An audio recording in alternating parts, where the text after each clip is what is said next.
You are live. Hello, everybody. Hello, Unfinished Project. JB. Hello, everyone. Here's Tony. Hello, Tony.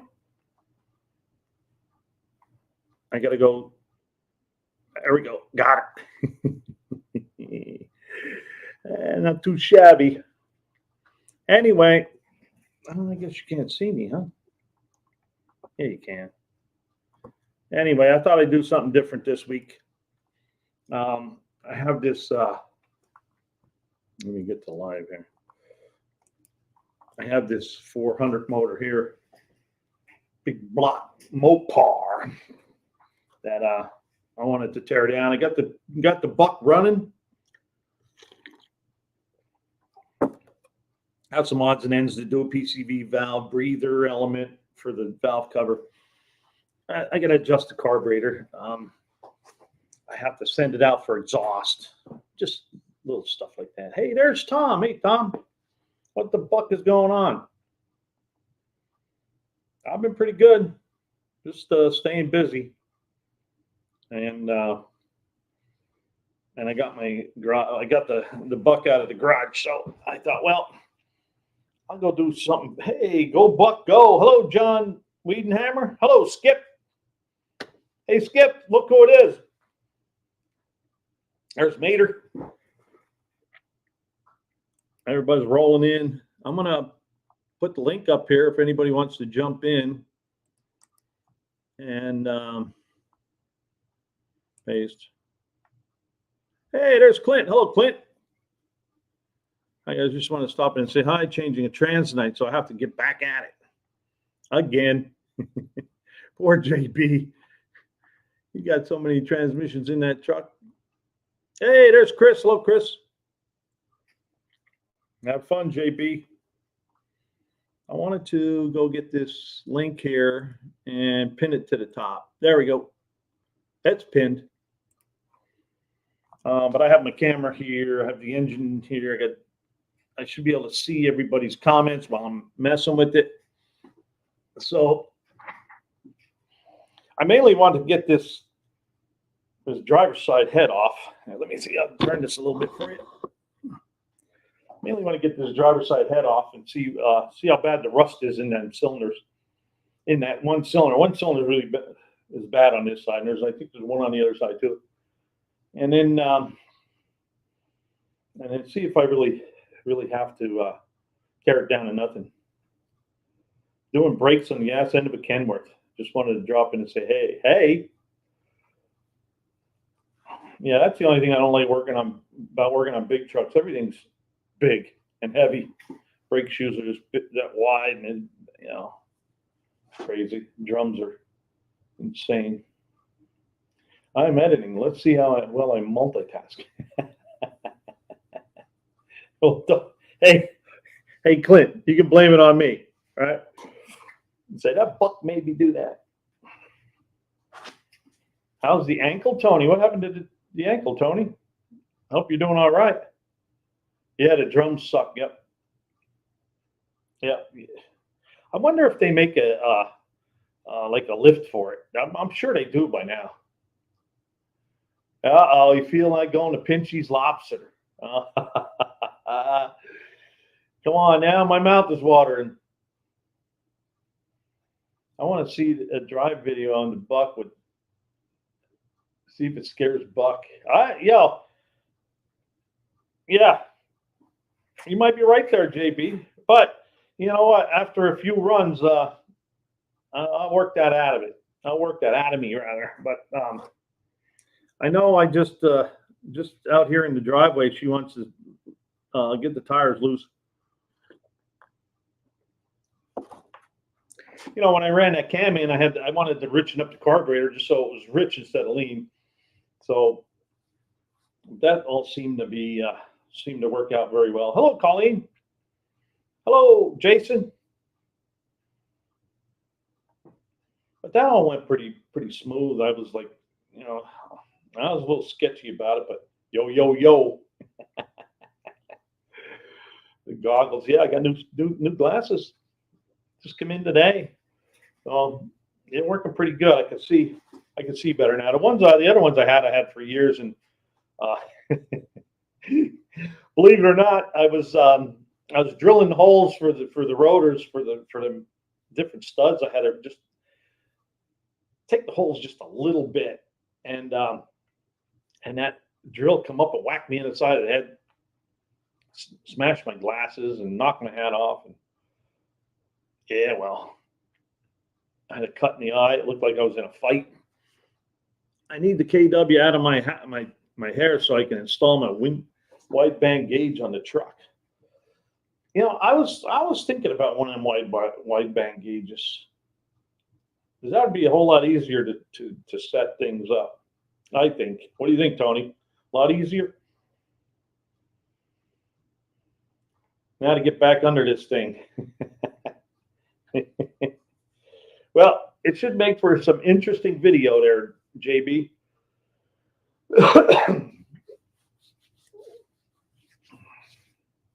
So that's what my plan was tonight. I don't know if y'all heard it, but I'm going to pull this 400 motor apart and see what's inside. I know I don't got much compression on that one cylinder, and somebody in the comments said, "Well, you know, did you hold the crank in one spot?" I said, "No, I put air in the cylinder and I turned the crank all the way around 360 degrees, and it leaked all the way around." Knothead Buck. Hey, Earl. Yeah, I did get a knot on my head. Yep. I went the AMX X Series gauge, $199. Hey, somewhere you can push a B here. We couldn't create a marker. Please try again. Oh man, I don't know. I just saw something on Facebook or StreamYard that if you want to like bookmark something, you hit the B. But we couldn't create a marker. Please try again. Maybe it's too early in the season. Hey, Tony, did you use that gauge set yet? I was just wondering how it worked out.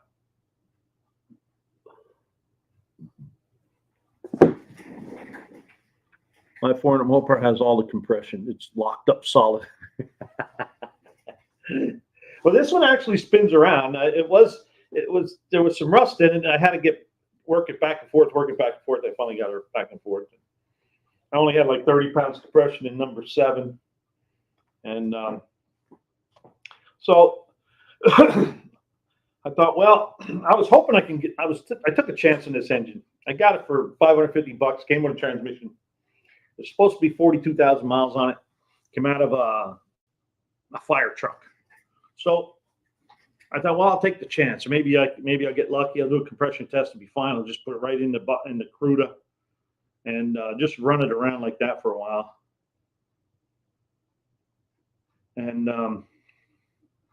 what she said, I like everything I read about the Ballinger Motorsports AFR 500 except the price. It's supposed to be very accurate. Well, I better take a picture of that one too, just because I might shop around for that. You know, Christmas is coming up. I might ask Santa. You know? Well, thanks, Clint. Clint says my video is quite good. Well, I just got this camera, this Logic something 1080p, but I don't know. I see at work I get points so I can buy stuff. I think they're about $80 or something like that. I took the other one back, but it's just a little webcam. Not yet, Buck. It's still in the box. I'll do an unboxing setup video probably next week sometime. Hey, cool. Yeah, I'm in no hurry. You know, another reason I ask is because the headers that came off the Cruda actually have holes in the headers, and I thought, well, hey, somebody already had one of those kits in there, or one of them sets in there. Hey, there's 38 POS. Hello, Racer. Buckster. And then, you know what? I didn't say hi to. I read his comment, but didn't say hi to him. No, I lost him. Where you at? Right here. Scarlett, Four Cuda. Hello, John. Good to see you.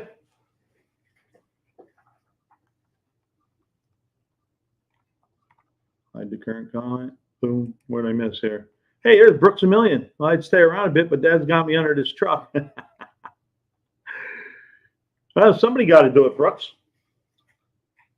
I'd stay around. He did it twice.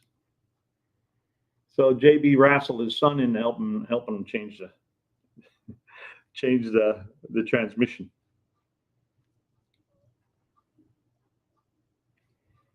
All right.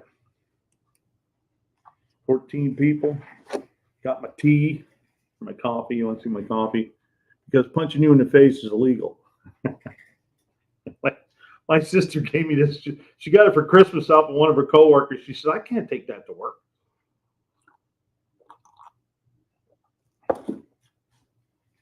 That makes it nice. I got to drop the exhaust and weld in a bung. Yeah. This doesn't have the bung welded in, but it has a hole there. And I'm like, well, I wonder if they just stuck something in there and tried doing that, or I don't know. But I thought, well, that might. I'd like to try it, because I'm into the electronic stuff. So we'll see. I got a lot of other stuff to buy. I got to get exhaust for the buck, and I'm thinking, I don't know, maybe $600-700 for that. And I hate to go too crazy tuning that carburetor until I get the exhaust I want on there. And then I got to get an air filter. I got to get a lower profile air filter. Hopefully it'll fit in there under the hood. I just got PCV nipple and breather element. And that's about it. I mean, I have a couple things I want to do yet. But I'm just happy it's mobile. I can drive it in and out now. I don't have to have it sitting here taking up space. So, and then I'll probably keep this space open until I get an engine to put in the Cuda. Engine and transmission. I got to figure out which transmission I'm going to build and do that for the first time too. But don't be scared. So get all that done. I'm glad I got started on this early. I was going to start doing all this stuff in January, and this came about, and I saw it, and so I jumped on it, and I thought, well, it's just for the transmission and all the extra parts and pulleys and stuff, and I thought, well, hell, it's good.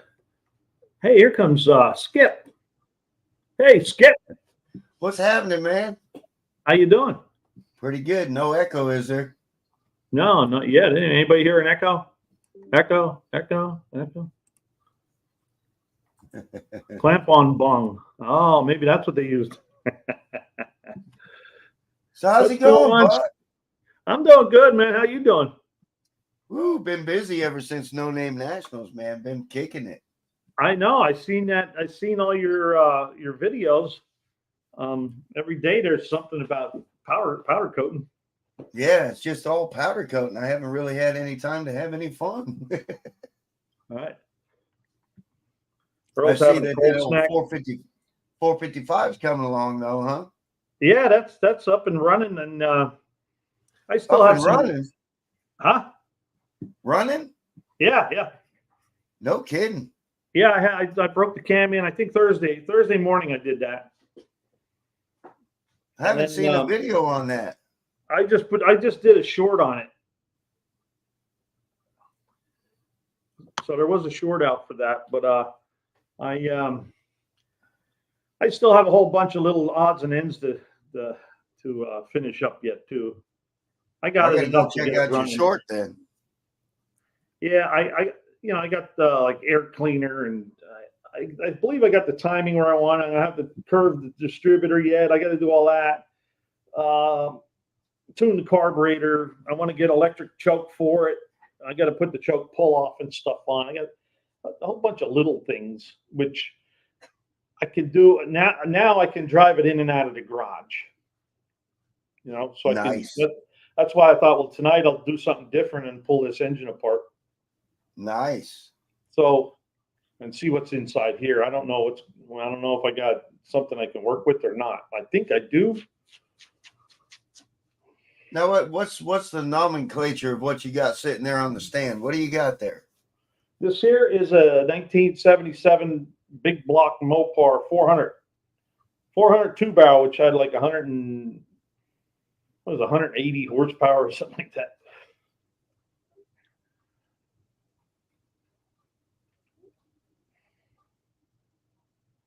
So he's talking about them sensors here. But I found that on Facebook Marketplace.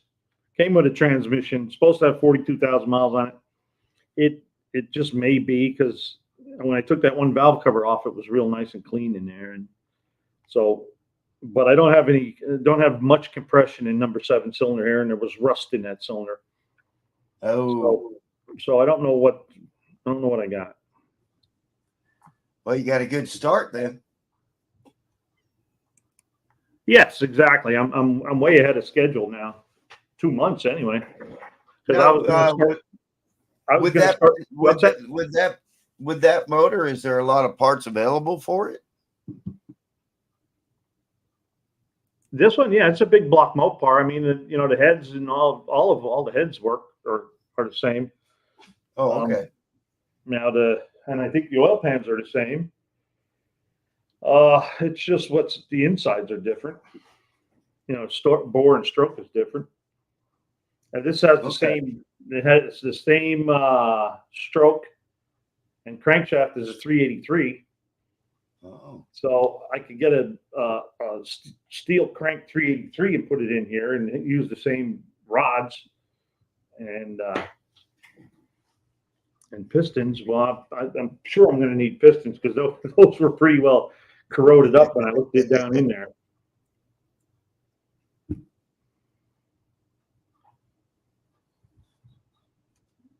You got a few folks in the chat over here, I see. Yeah. Clint was just talking about his terrible. My 77 was 7.4 to 1 compression ratio. Yeah, I think they have them. I think the pistons are like 120 thousandths down in the hole. Really, that far down? Yeah, but you can. I think I was reading that the Keith Black pistons, you can get them up to where they're only like 39 thousandths in the hole, and then if you deck the block some, you can get rid of that. Mm-hmm. Or most of it anyway. But there's so much stuff you can do. Dead-Eye Dick Dastardly, buck guys. That's got to be Max Wedge.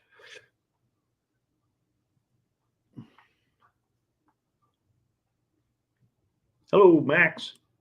I was going to give you a call tomorrow, Max, and we'll talk again, because I'm going to stop up and see him, Chris, on Thanksgiving vacation. I don't know if it's time off, whatever. I'm going out to Pittsburgh to see my sister, so on the way home, I'll stop and see Max Wedge. Supposed to stop and see Ron. Can't think of his name now. Anyway, he's out near there too.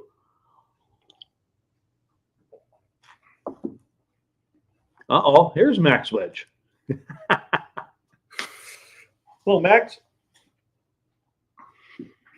Unless he got 2 channels. Well, let's go look and see who that guy is.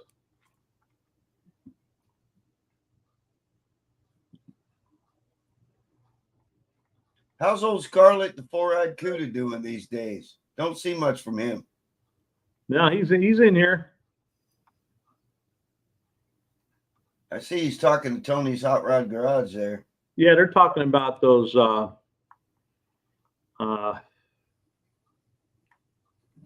I can't think of the name of them now. I already forgot. Oh, there's Dick. I'm trying to look for this guy too. Go to his channel. Oh, okay. Dead-Eye Dick.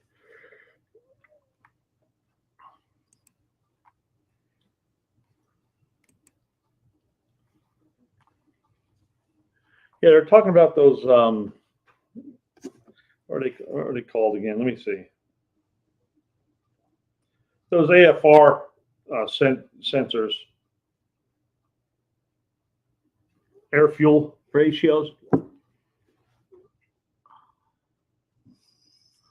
John just did a video. He just needs to edit it and upload it.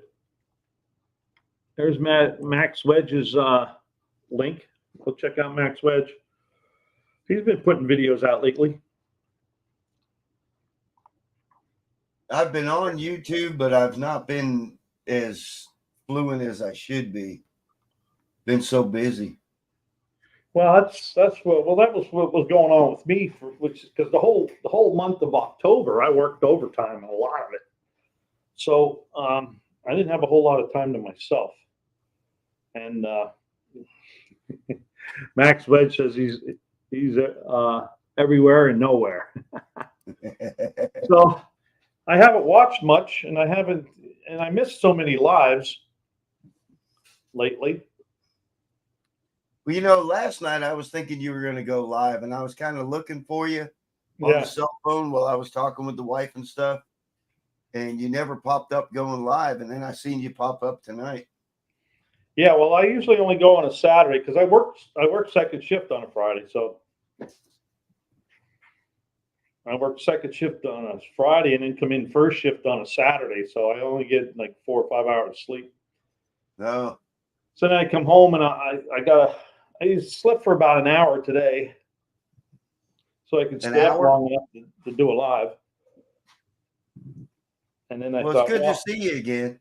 You too, man. That was a fun weekend, meeting everybody and hanging out. And it was even fun before we got there. Yeah. I don't know if you saw John, my buddy John was in here earlier, and he says, I feel like going to Pinchy's Lobster. Oh, did he? Yeah, he took his wife there for their anniversary. Yeah. That was good stuff. Yeah. He was back again. And I don't know, he might even be back again too. How's he doing? How's his arm? He's doing well. He had surgery on Halloween, and he said it's swollen and sore. He said, but otherwise it's doing good. Okay. Yeah. I wish him the best, man. He's a great guy. Oh yes, yeah. We've been friends since the day we met. He's awesome. He's a lot of fun.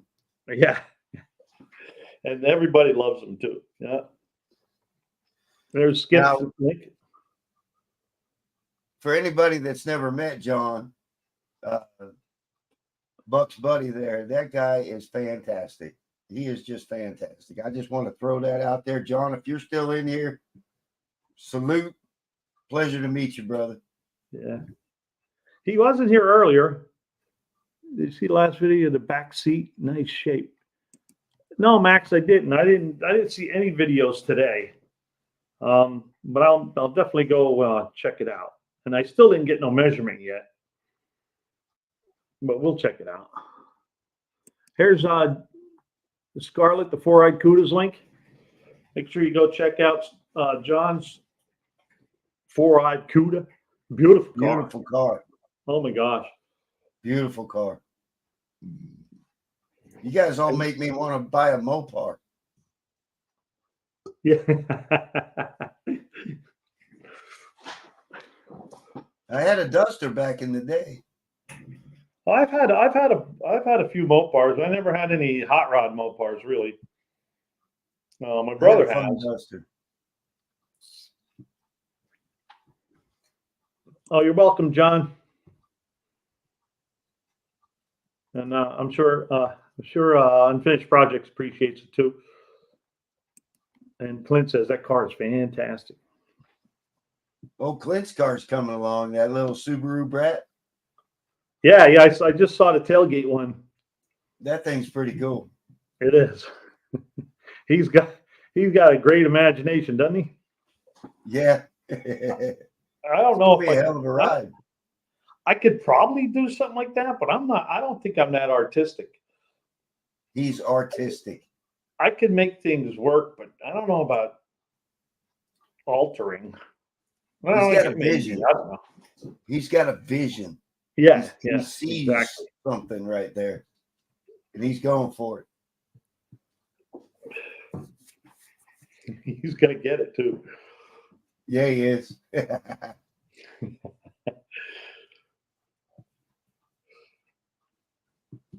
Oh, Hey, I'm thanks, not Glenn. autistic. He says, he says, hey, I'm not autistic. Artistic eyes, hands. Yeah. Yeah, art Seeing artistic. the vision. Yeah, he's an artist. Yep. Yep. Hey, So I Clint, I'm see, heading back up to New York on I think the second week in December to go see the It's a Wonderful Life theme, Seneca Falls, and then head over to Skinny Atlas. are you? Mm-hmm. I try to get up there every year. My sister lives up there, my other sister. So they have in Seneca Falls, New York, is where the It's a Wonderful Life, the Christmas movie. Okay. That's where it was inspired by that town. Really? Yeah. So the whole town is, it's all set up like the bank there is the Bailey Building and Loan. They put a big banner over the bank name. Oh, And cool. they have a big parade goes through town with all the characters and stuff in it. And it's really Really? cool. Yep.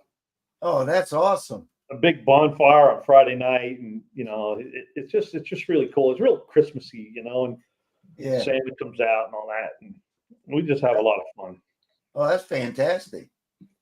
The wife is dying to do that. Yeah, I and then actually this year my sister finally got us. They have a train ride goes out into the mountains, so we're going to take a train ride too while we're there. Oh. So, and then it'll be the first time in, oh my God, I don't know how many years, 30 some years since me and my two sisters got together. How many years? At least 30 some. Wow. Yeah. So that's another cool thing that we, all three of us get together. 30 years. Yeah. Well, my sister was, I don't know. She just, I think she was afraid to come home or something or other. I don't know what was up her what you call it, and so she stayed away, and I finally found her. So I sent her a Christmas card one year, and she finally reached out. I'll tell you what, I sent her a Christmas card for Christmas, and it took her till February to get back to me. Well, yeah, because she was afraid. I'm like, oh, that's cool. Like I found out backseat from my last Challenger. Sent you a video. Okay, I'll check it out. oh, First Responder Garage. Hey, buddy. Hey, Damien, how you doing? Oh, 1961 Dodge Dart Seneca. He's just has a plethora of knowledge, doesn't he? Either that or he's pretty quick with the Google. Let's go with the plethora of knowledge. Well, I think that's it. Because I see he's winning everything everywhere still. Man, I've been helping that guy Dave out with his 65 Satellite. Uh-huh. And man, them Mopars, man, they are so different from what I'm used to working on with GM stuff. Yeah. So different, but so cool at the same time. Yeah. Well, see, I was an auto mechanic most of my life, so I've worked on it all. So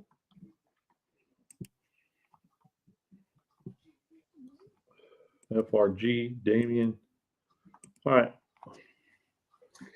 Yeah, and I've always said that I'm a car guy. I like them all, and there's some Chryslers I won't own. There's some Fords I won't own. There's some GMs I won't own. Yeah. And, but like right now, if you look out my driveway, I got the Buck Skylark. I got right next to it is my Ford truck, and then next to that is my Chrysler 300. Then I got the Cuda. Then she got a Ford Escape, and then up in the yard I got a Jeep. So we got one of each right now. At least one of each right now. I had back in the day when I had my Duster, I don't know what motor is in it. I don't know if it was a 318 or a 340, but it seemed like it was a 340 because it would just burn the tires for 2 blocks. Yeah. It would just light them up and hold it for 2 blocks, annihilate the tires. It was a fantastic car, but I ended up trading it in because the trunk where the spare tire goes down inside Uh-huh. was so rusted out. We had 2x4s going across it to hold the gas tank up. Oh, wow. So, and I didn't know anybody back then when I was a teenager that could weld. So Right. I ended up trading the car in. But it had the finned aluminum valve covers. It had hooker headers on it. It had an aluminum intake. I think it had a Carter carb on it, and it had the dual Axel dual point distributor. Oh, really? Yeah, it was a screamer. Thing was awesome. So somebody did some stuff to it. Yeah. Hey, it does nothing special. Hello, does nothing special. Hey, does nothing special.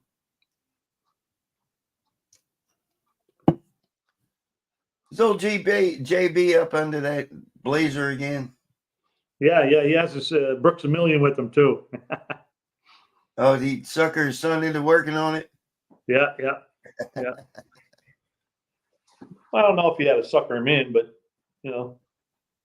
Lars is probably sitting back in a chair giving directions. You think so?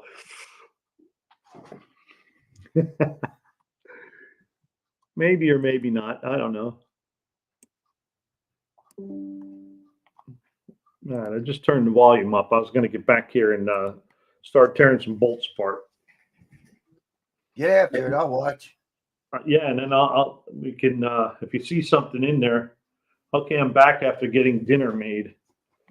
Okay, Mater. That's Toe Mater.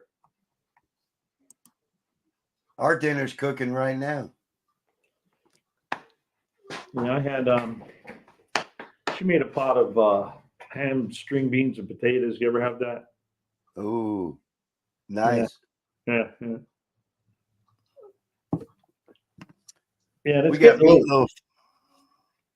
Yeah, I had meatloaf last week, but it's starting to get a little colder up here. It's been in. I think it got the lowest it got was like 28 degrees one night, but lately it's been in the 30s, 37. I think 30. It was 37 degrees or something when I went to work this morning. What's your highs for the day? Well, today was like 56 or something like that. Well, that's not bad. That's pretty nice. Yeah. Finally, almost done with my steering bushings and new torsion bars, but I forgot to put rubber cover on one torsion bar. It's staying off. What we eating tonight, Mater? Toe Maters. Hey, Buck, what are you using for the microphone? Does it sound good, Earl? Because all I'm using is my camera. The camera has a mic right in it. And then my laptop I'm using for, let me make sure that I'm using the mic from the camera. Yeah, I am. Yeah. Because you can use the mic from the camera. You can use a separate mic. You can use the mic from the laptop. I got a laptop here, right? Here, I'll show you my setup. I got a laptop here on my drinks. I got my No Name Nationals sticker put on the door. Nice. And then I have a big screen here so I can see all the comments when I'm over here taking the engine apart. So how do you have that big screen hooked up to your laptop? it's an HDMI cable. Okay. Yeah. So that's Plugs just in the side of it. Yeah, it just plugs it in, and then you have two screens. Like I can use this screen, I can use that screen. I could drag that one over here. I could drag this one over there.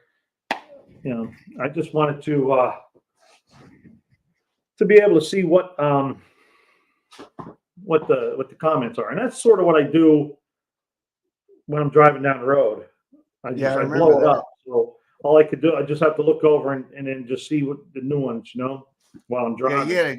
you had a killer setup in the truck. Yeah, yeah, that works. That's I've done that a bunch of times now. Hello, Tim. Tim Windsor's in the house. What's up, Tim?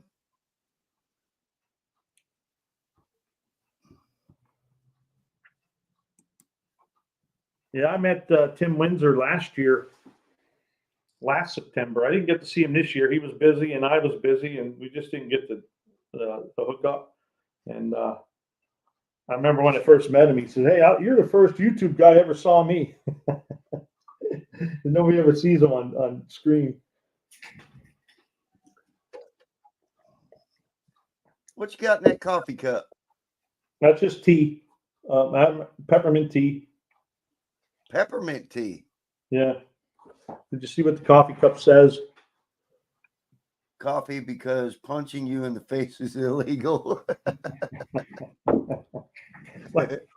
my sister gave me that because she got it for a Christmas present at work, and she said, "I can't take that to work." She worked in an office corporation. Gould's Pump. You ever heard of Gould's Pump? Yeah. Yeah. She was a contract administrator or something like that. She was up there in corporate. She said, "I can't take that to work." Nope, not in corporate. No. Ground beef ramen, and mixed veggies with some extra seasonings. Yummy. Yeah, and I think this is a webcam. It actually has a little thing you can hook up on top of your. I wish I could show you, but you can hook up on it'll lay on the top of your laptop. But I have. That's what I've got. Yeah, I have a little. Yeah. Just hooks up to the top. Yeah, it just lays on the top there. And that's how this is too. But you can also put a mount in it, and I have a tripod here, so that's how I have it on the thing there. So, but those aren't that expensive. The last one I had was only, did she $39 or $49? This one was like, I think this one's like an $80 one or $90 one. I don't know, but I didn't. At work, we can get these points for doing things, and then after you get so many points, you can go into this company and you can buy stuff, and that's how I got that one. Okay. So yeah, mine is the $30 one off Amazon. Yeah. Of course, it looks that way too. It looks like $30. Well, another thing is in my garage here, I got a whole bunch of better light than I do in my room. Yeah, I've got one of those ring lights over here, and I got a little side light over here, light on the ceiling, but still kind of dark in here. I had a bottle of Pepsi chewables. You ate at Domino's. I had a bottle of Pepsi chewable, and then unfinished project said the boy and I just stopped and had Popeye's chicken sandwich. I like Popeyes. I get it with does nothing special. I ate Domino's and had a bottle of Pepsi. Tim Windsor wants to know where his is.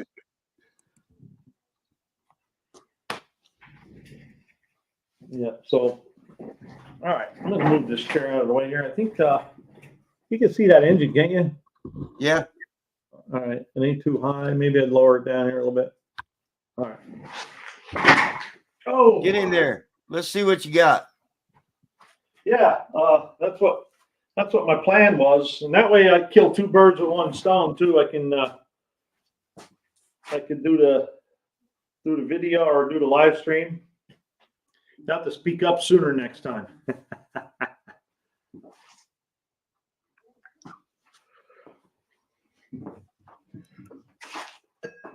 So I already had this valve cover off, and it looked pretty good in here.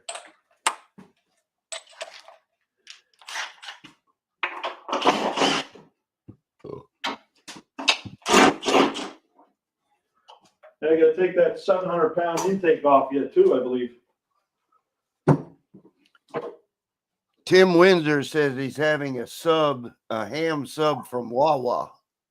Wawa. At Wawa, we don't make a hoagie, we build a hoagie. I always like that commercial. Yeah, I don't know if you got to see this, Skip. Let me see if I can get it over there. You see, I don't know if you can see that. See how clean it was in there? Oh yeah, that's real clean. Yeah. So I'm hoping the rest of it is pretty much like that too. But How many miles are on it? it's supposed to be 42,000. But make your view big so we can see better. My view. Oh, you want me to knock? Let me see if I can do that.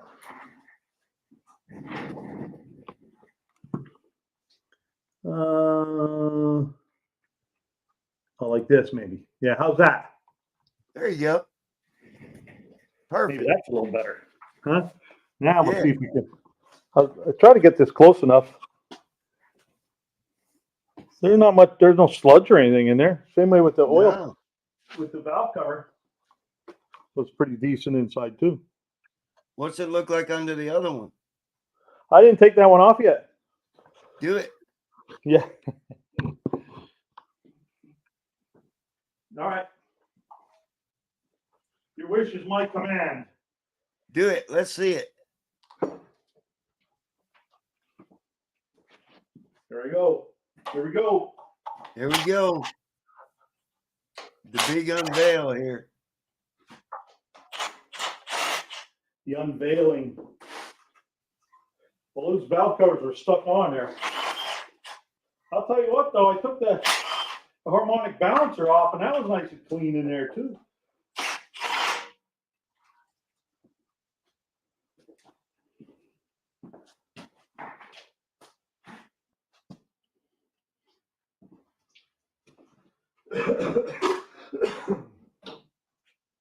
Let's see what we got.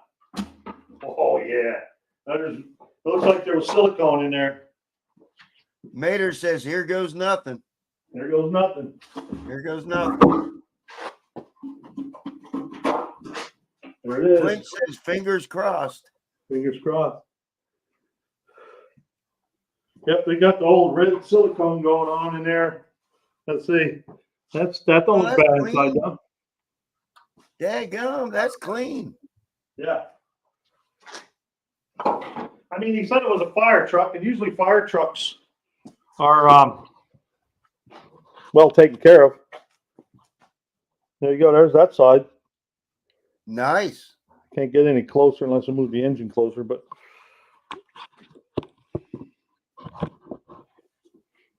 there we go. All right. First responder says, "Sorry, all. I was building shelves." Hello, Shelves? all in the chat. I was listening. That's all right. You don't have to be sorry. We all understand. Oh, that's Major saying hi to everybody. So Hey, now, Mater.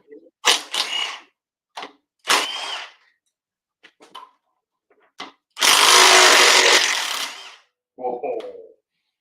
And What it you don't doing now, smell like the it was intake? overheating. This smells like regular old heated oil. Hey, Earl Show.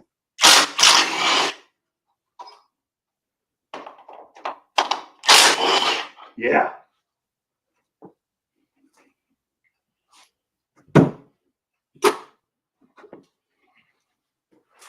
There's Junkyard D just jumped in. Hey, there's Junkyard D. Junkyard D. 18 Bucksters. What's up, JYD?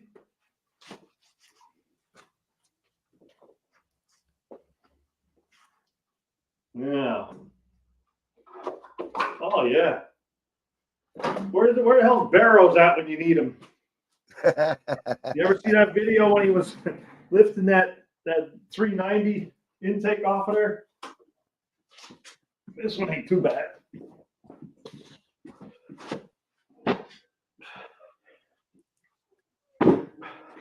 All right, you got to grab the camera and show us the valley. Well, it has a valley pan. So I guess I'll take that off next. Well, let me get that distributor out too. if it'll come out. Let's see, I'm taking apart the 413 and making videos. All right. Yeah, I wanted to get that the buck done and running, and then I need to get this off the engine stand because I want to put the transmission on here and drain it and stuff. Right. So it'll be a whole lot easier to store in pieces than it is complete. You know what I mean? Which I'm thinking that the cylinders are going to be rotted or pitted, and I'll have to get them bored. So look at the underside of the distributor mount. It's like new under there. What's going on? Yeah, there's no Katon grease. Let's see. Oh, look at that. That's crazy, isn't it? You might have got a good one there, Buck. Yeah, but it has rusty cylinders, so.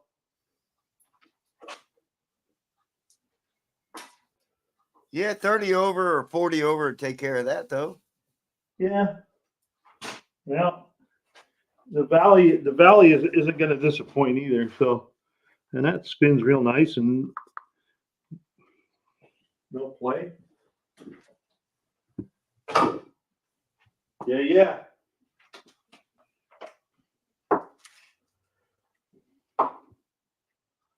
There it is here. Functional histories. Hello, Vic. Oh, I'm just swinging by because I'm buried under a 164 scale Barracuda at the moment. But I'm listening in just as soon as I get back from getting Foggy some coffee. Cool. I didn't know where buried under a 164 scale Barracuda, huh? Yeah, he's probably doing my CUDA or CRUDA.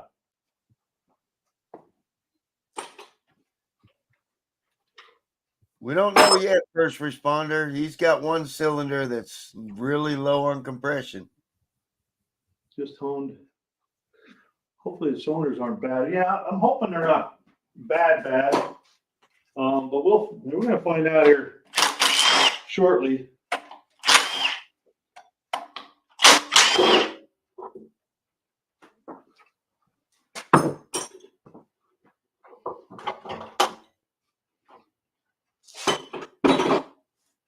Hey, Buck, Earl's show wants to know if you're going to do a stroker kit to it. Well, that hasn't been decided yet. Right now, my plan is to get I'm going to pick up another one of these, another 400 engine that was ran when parked, right? So if that one's has compression and it will run, I'll put it in used. I might put a set of bearings in, put it in, and then build the motor later as money allows. That's a plan. Then I don't have to kick my butt and work a bunch of overtime and then build a motor. I can build it slowly. Right. Plus I can get all the bugs worked out of the CRUDA in the meantime. It'll be slow, but so what? Hey, first responder wants to place bets and have a poll. What do you want for one 400? Well, that won't be for a while there, first responder, but I'll be glad to help you out.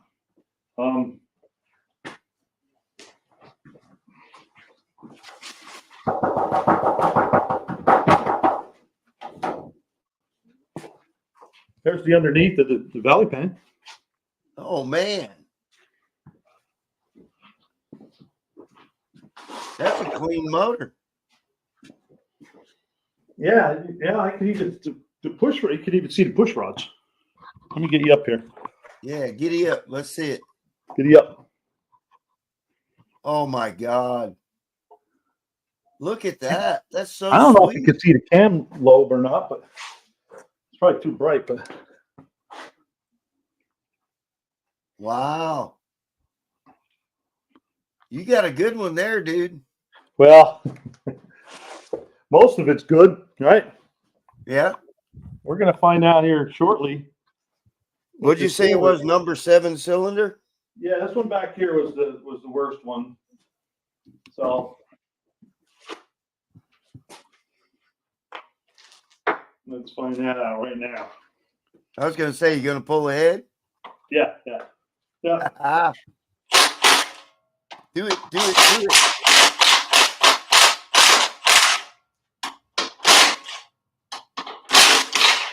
Yeah. A little rust on this, on some of these, a couple of these bolts. Oh, before I go, I wanted to mark this not that it matters, but I like to mark them.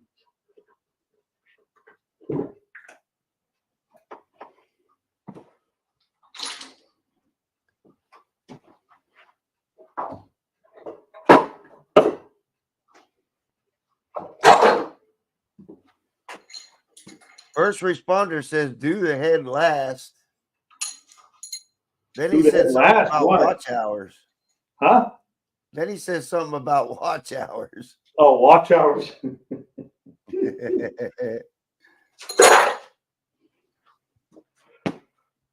I gotta go get a socket. 7/16. Probably do it 17.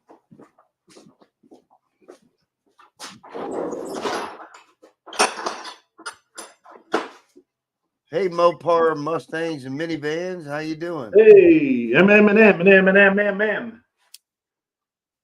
Oh, Damien. Hey, Michael Blacktree. Hello, Michael. Buck's got another big block. Yeah, what do they say? Big block buck. Big block buck. You know that's going to catch on. Yeah. Well, unfinished project started all that. The big buck 455.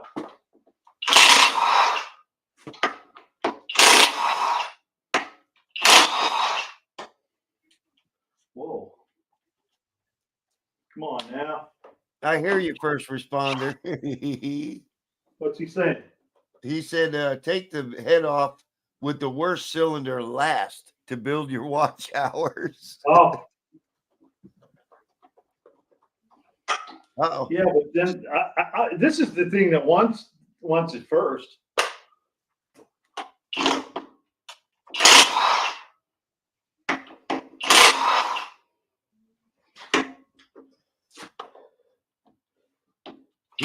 First responder says he wants one of those 400 blocks. Yeah. Yeah. Well, I want one that runs. Because I got a lot of work to do with that Cruda. Oh, look at that. I need a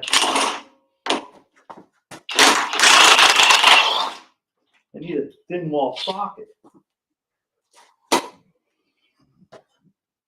Either that or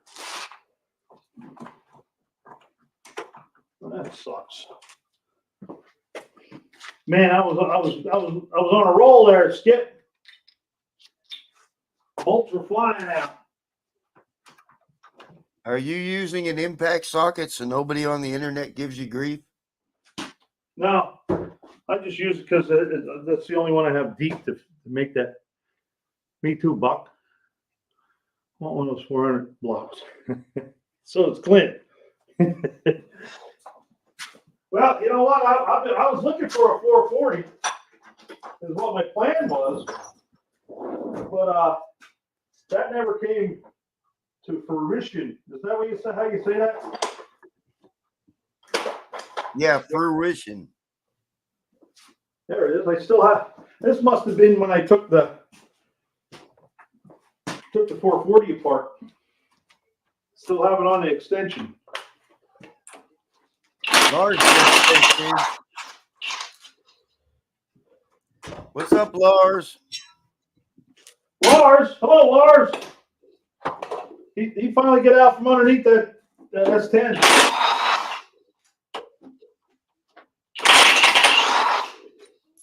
Constitutional Corner says, "Oh snap, we in the garage." Oh, snap. We need a garage. Constitutional Corner says, "Oh snap, we in the garage." We in the garage. Hey, Sean, how you doing today? Yep, we in the garage. If I have a 440, will you trade for a 400? Uh-oh. Oh.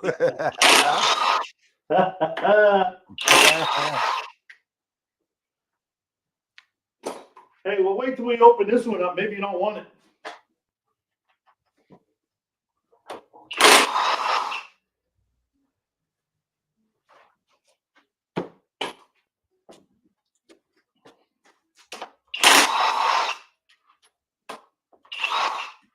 There they are.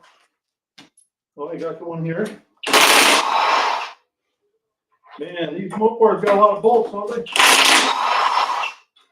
Way more than Pontiac does.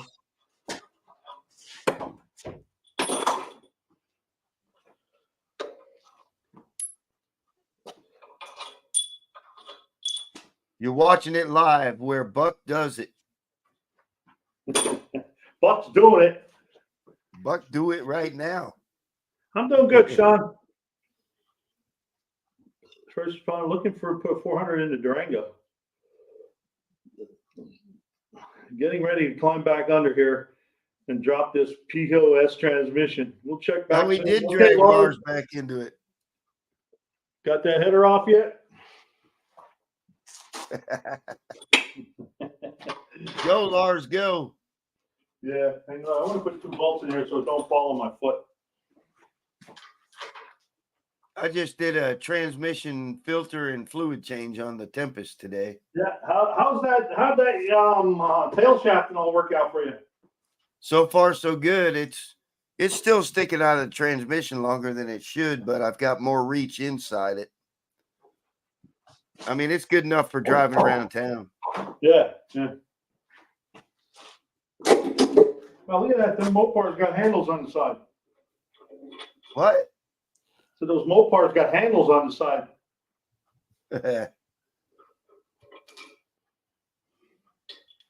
You still pulling head bolts? I put 2 back in so it wouldn't fall on my foot. Oh, good plan.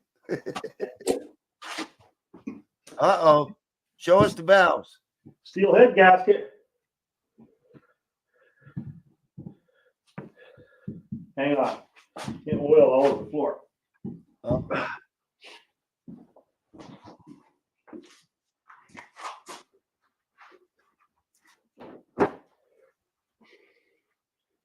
You know, I almost passed this one up because it was sitting for so long.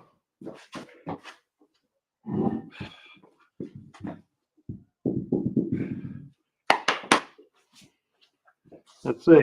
You want to see? I'll show you. Yeah, let's look at the valves. You got 2 clean exhaust and 1 Yeah, dirty there's the exhaust. rusty cylinder there.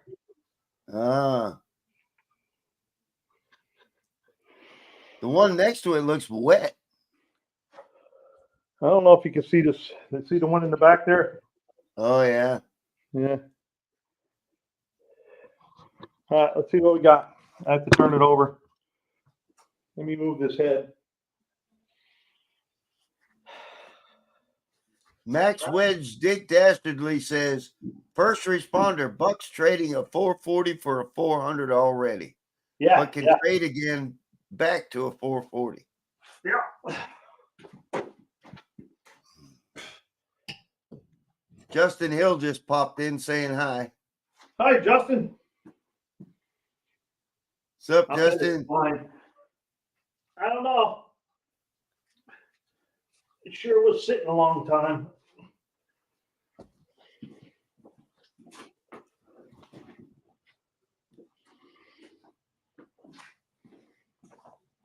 Let me clean this up here a little bit.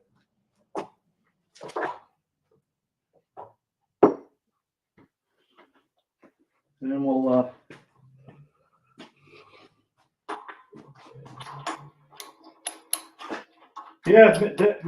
Max Wedge has a 400, and he wants my 440 block.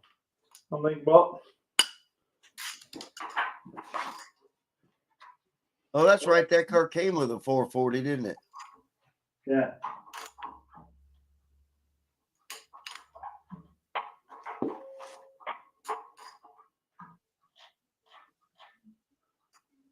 Let me see here.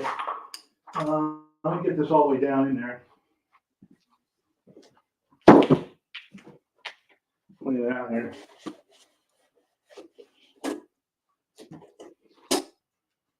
Oh, that's original, huh? Steel head gasket. Oh, yeah. Yeah, Chrysler symbol on it. Oh, man. Yeah.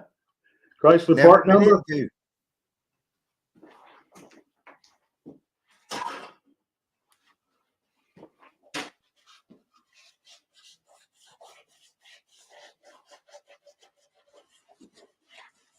What you seeing, Buck? There's some pits in there. Ah, it ain't bad at all. Yeah. There's still some rust up in there. Oh man, that'll clean up nice. I'll bet you. Let me clean it out some more. First No. responder commented earlier that it could be the valve was sticking, which is why you had low compression. Yeah, I think there's rust underneath the valve.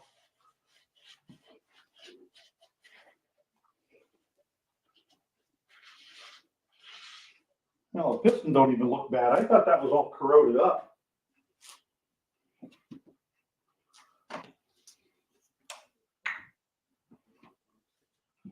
Let's see if we can squirt her down. M&M. Thank you again. Max Wedge Dick Dastardly says, I'm throwing a spare engine together with spare parts just in case. Yeah.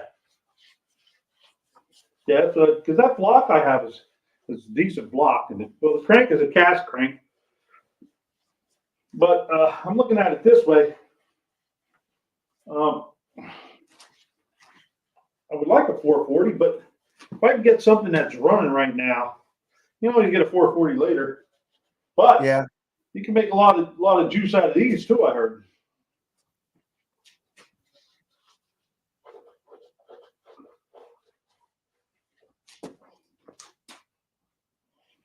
Let me see what's going on here. Let me bring it down here just a wee bit.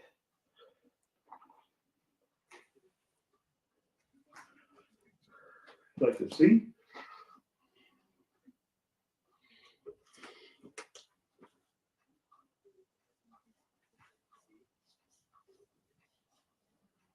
Wow. That's not bad at all.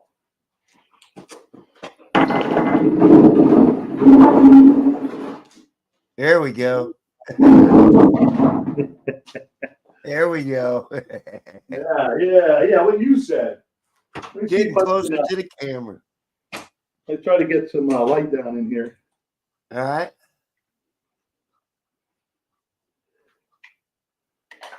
This is cool. I'm glad I caught your live. Yeah, I should get my hone out and hone it. I ain't gonna go that far. I'll pull the cylinders out, but oh, you can see some of that rust down in there. This is actually raised up here, and then over in here, just have some staining. Really, ain't nothing like that Buick I had. The big buck. Yeah, sometimes that staining can turn into bad pits, though. Sometimes can turn into what? Bad pitting. Yeah, but I think from what I'm getting at though is I can't feel anything with my fingernails. You know what I mean? Yeah. Only over here where it's not pitted, but the rust is raised up. It could pop out when you go to hone it. Yeah. Well, I mean,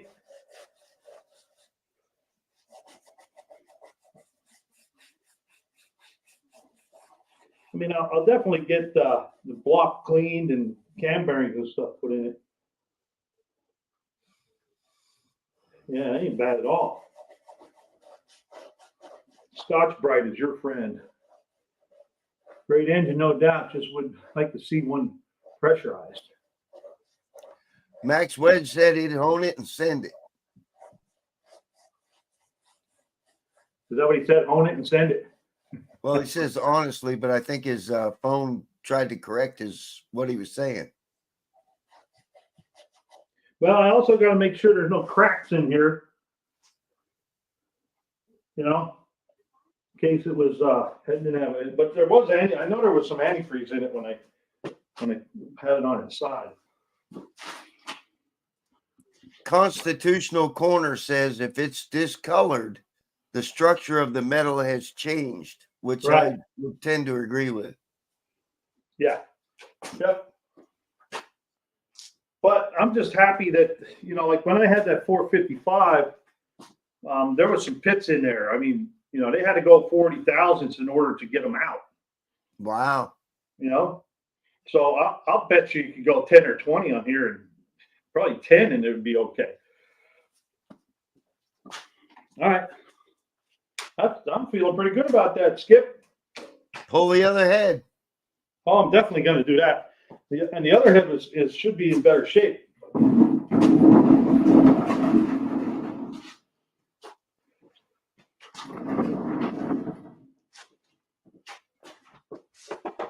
Because these other cylinders look pretty good. You just see.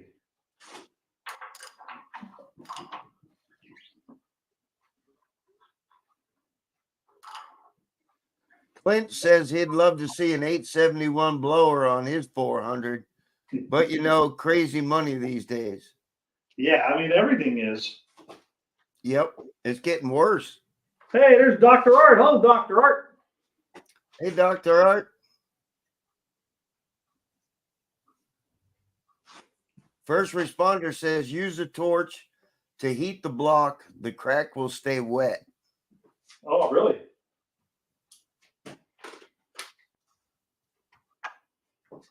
Like I said, there was antifreeze in here, but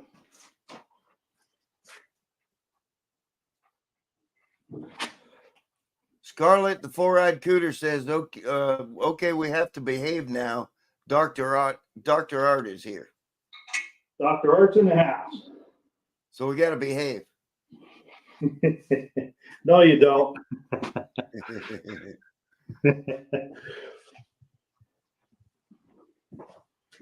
All right.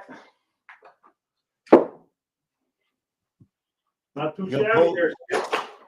You going to pull the other head? Yep, I'm going to pull it all. Well, okay.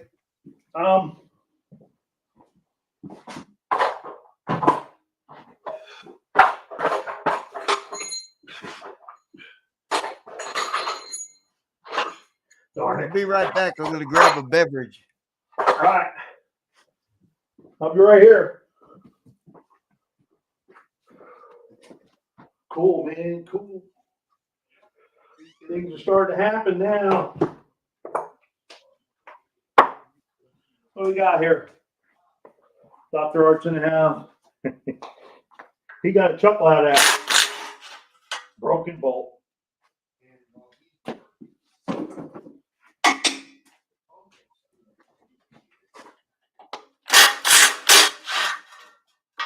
Two broken bolts.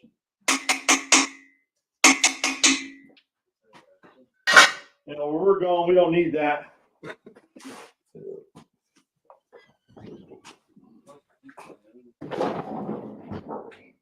Excuse me.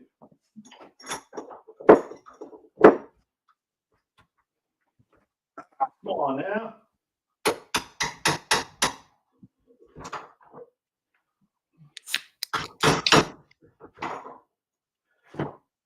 Oh, darn it. What you beating on? One-eyed cat, make it in here. Hello there, Don. The Don is in the house. One-eyed cat, what's happening, buddy?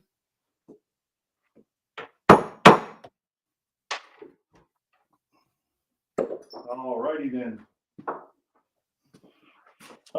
Somebody else was telling me that these manifolds are worth some money too, because they're truck manifolds, and I got truck mounts too. If anybody wants to put a big block in their truck, Yeah, most people put headers on anyway, but I also, does anybody out there like old vintage tools? Yeah. My neighbor gave me a timing light and a dwell meter. I think it was, the company's name is Hawk. Hey, I'll John put it Wilburn in. just jumped in and said, hey.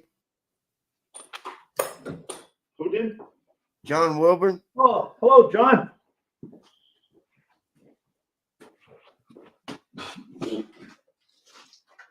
I thought before I get rid of these things, this is a Hawk. It's probably from the 60s or 70s, timing light. And then this here is the Hawk dwell and tack meter too. So if anybody wants these things, before I junk them, send me an email. I'll send them to you. Wow, that's cool. You know, 'cause some people like to hang them on the wall in their garage and stuff or whatever, you know. If you know anybody, tell them to get a hold of me. That panel will work for B block ram charger. Yep. Yeah, this pan here has the dipstick in the pan. Love it. 12 meter, please. All There right. you go.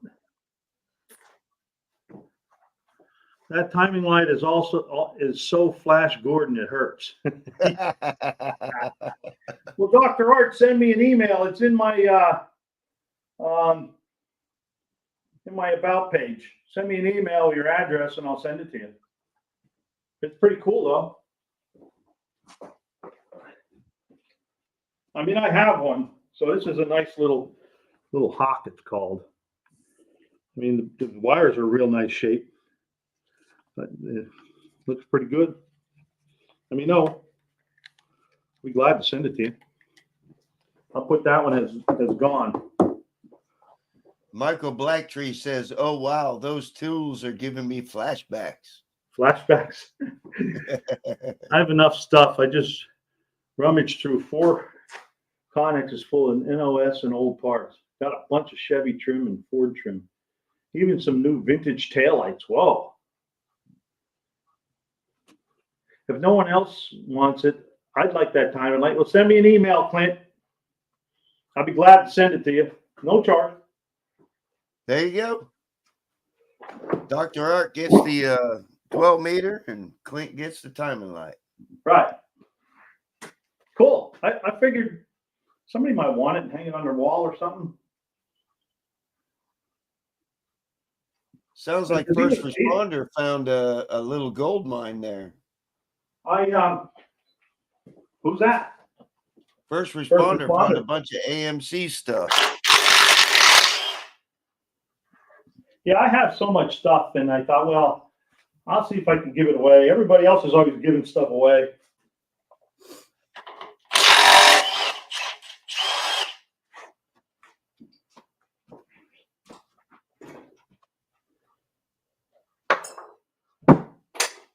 Clint says he has a small timing light collection started.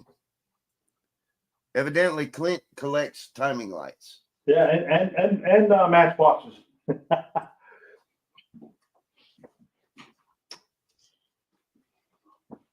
Cool. This worst case scenario, if nobody wanted it, I was just going to junk it because that's what he did. He had it on the junk file. And the old junk man in me picked it up. I thought, well, I'll see if somebody on here wants it. 38 POS Racing says, geez, Buck, I still use that sort of tools. Yeah.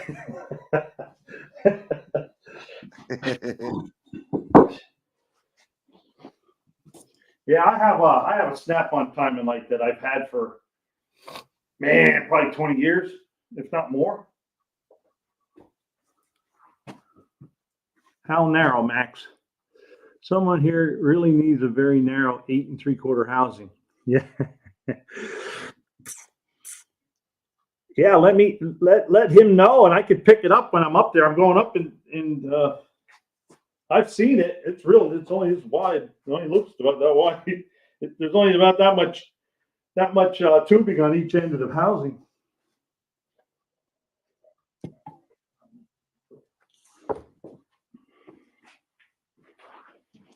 All right, where are we at? I'm doing circles now. Skip. Come on, brother. We getting it.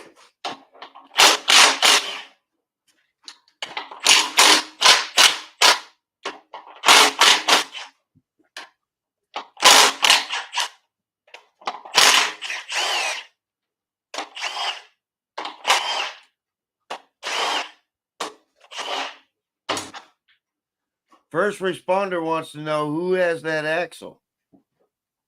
Who had the what? The axle. The axle. Oh, that was Max Wedge.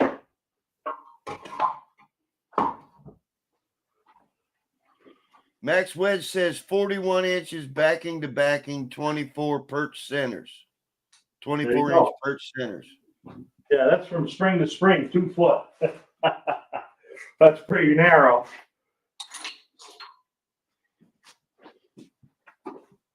Justin Hill says no drinking on the job. I think he's talking about me. Well, you're not on the job, are you? Nope. And who's the boss anyway? Nope. I ain't on the job. Uh-oh. First responder says perfect on the sizing on that axle, I guess. What's Hey, that? Wendy English. Hi, Wendy. First responder. Well, that should fit a lot of stuff with a wide tire. Yeah, big tire. Big tire. All right, Dr. Art, I got your email. I'll send it out. Probably Monday. I know you're not in a hurry, but where are we at? Mopars, Mustangs, and minivans says you're on the job now! Exclamation point. Working for Buck. I guess he's talking about me. I don't know. Yeah. Well, I'm trying to help out here while he's tearing his motor down. It's kind of fun. It's been a while since I've been on old YouTube. Well, I did this one when I did the Buick. I took it apart. I did it on a Sunday morning, though, and I thought, well, let's just, because last Saturday I didn't have a live, and I ended up coming out here in the garage anyway, and I was out here till like 9:30 or 10 o'clock at night, straightening up, getting the engine ready to fire up. Hey, there's Ed's machine. Hello, Ed. Uh-oh, first responders trying to hook up with old Max Wedge on this rear axle. Yeah. He just said he has enough stuff, didn't he?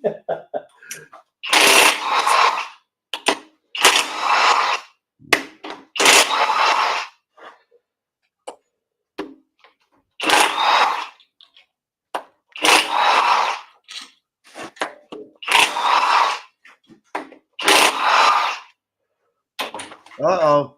JB just popped in. Did he? Hello, JB. Yeah. He Got said, that "Hot damn, transmission you got to yet?" skip up this late." Oh, damn. You got to skip up this late? What time is it? It's only 8 o'clock. I'm still up at 8 o'clock, JB. Really. I just get up at 4:30.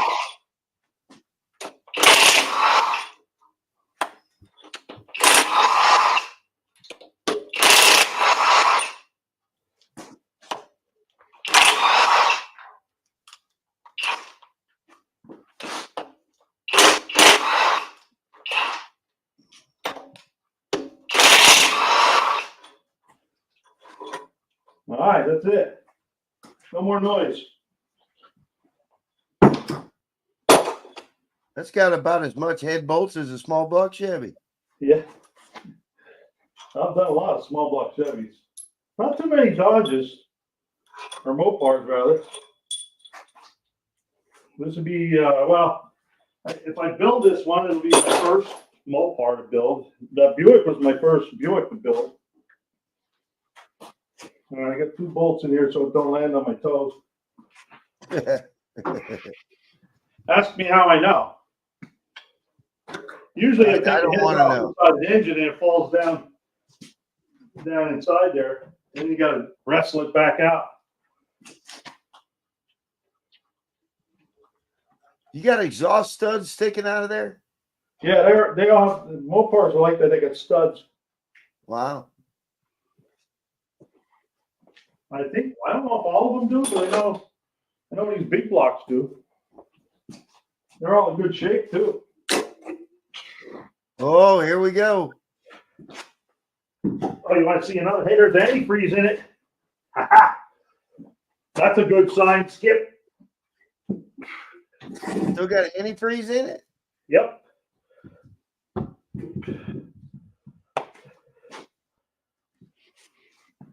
This one's just a little rusty.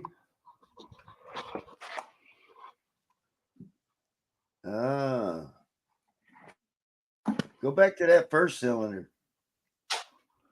Oop, you locked up. Oh, there you go.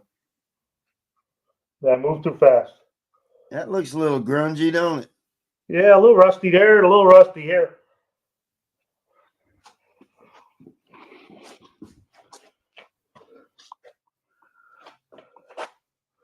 This side looks really good. I clean this one out here. Let me clean these out a little bit and we'll take a better look. All right. Clint Street Machines asks, is that a gasket leak in the middle? Oh, right here. Second cylinder back. Yeah, it looks like it is. A little dark right there. Good eye there, Skip. Oh, yeah, Skip. Clint. Yep. Well, he picked that right up, didn't he? JB says some PB blaster and all is good. All is good, yeah. Yeah, he's talking about right here. Yeah, it's discolored. Yeah, he saw it on the block. Yeah. I'm assuming. I'm sorry, that's an assumption on my part.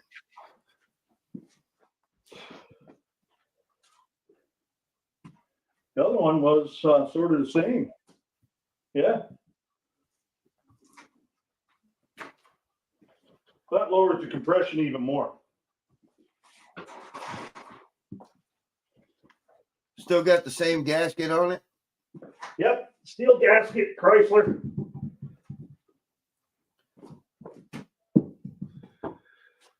All Now right. that head you just took off didn't have that wet looking cylinder like the first one. Yeah, the second one over here has a bunch of gook in it.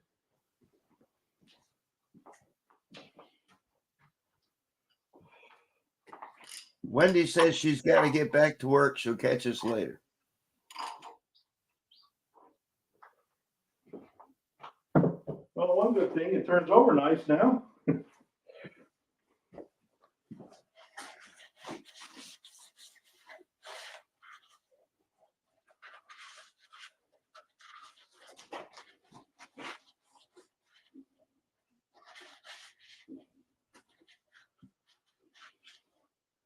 And this one back here has some stain in it. I don't feel any pits. Got no ridge? No ridge either, no. Just some dirt. Yeah, but there's no ridge on it either.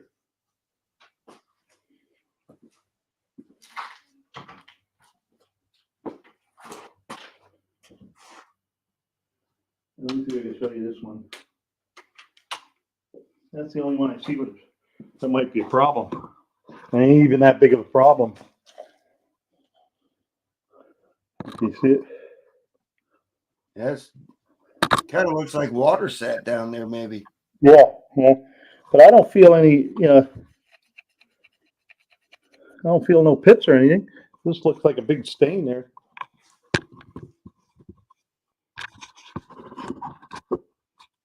All right.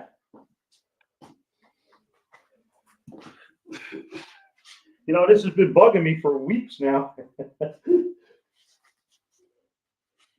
Well, you know, you got to pull that. You got to pull that timing cover and show us how sloppy the chain is. All right. Yep. That's ready to go. That's next.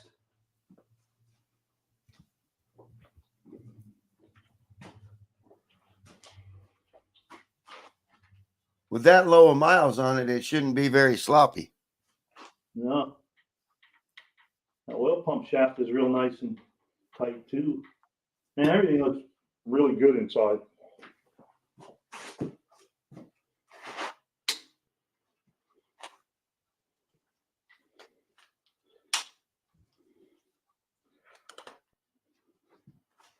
All right. I think that's going to be 1/2 inch and 7/16. Okay, am I missing anything over here? Well, JB says so far a single hone and let's go. Yeah. Michael Blacktree says, yeah, hit it with a ball hone and see how it goes. It'll be fine. Hey, Ron Kirkpatrick, hello there. Hello, Big Block 402. Missed him coming in. Ron's looking for the casting number. It's just a regular 400 casting number.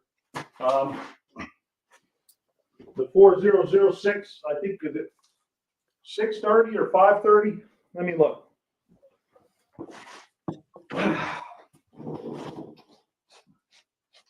$4006-530 400-5.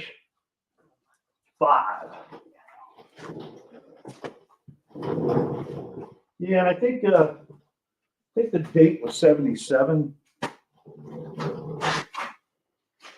Oh, that's a 77 motor? Yeah. It came out of a 77 W350 4-wheel drive.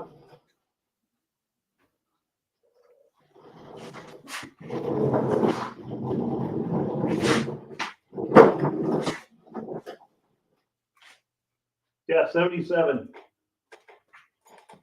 JB says I'm going to keep you up past your bedtime. Oh, yeah? Yeah.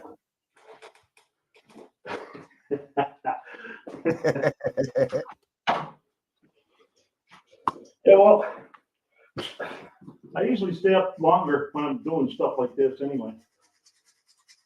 You stayed up pretty late at the No Name Nationals there, JB.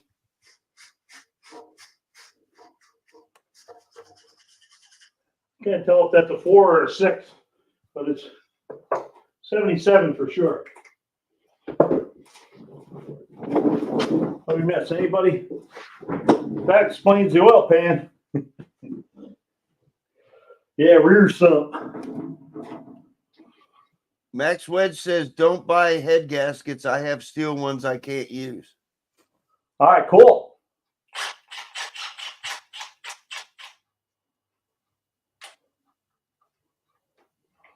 Let's see. These are all 1/2 inches. Well, I got to take that bolt out too. Now let's get these bolts out.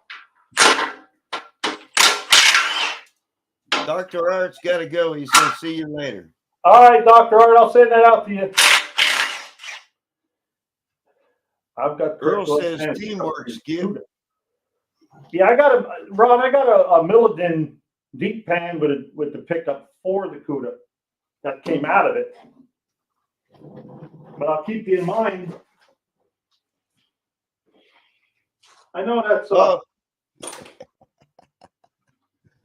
maybe I should just put a regular pan on that for now, and then save that other pan for when I build a motor. They're 9/16. They're 1/2 inch. Lars says JB should change his channel name to JB's Little Transmission. Yeah. Don't forget to stop by. No, I have it's all planned out. I'll be there on that Sunday right around 10 o'clock, Ron. So Ron says don't forget to stop by. Yes, Big Block 402. It is for I was hoping I could get this one and just change the intake on it and get it running, but I had rust in the cylinders. So that's why I'm taking it apart and the rust isn't that bad. So now I'm getting another motor on Thanksgiving.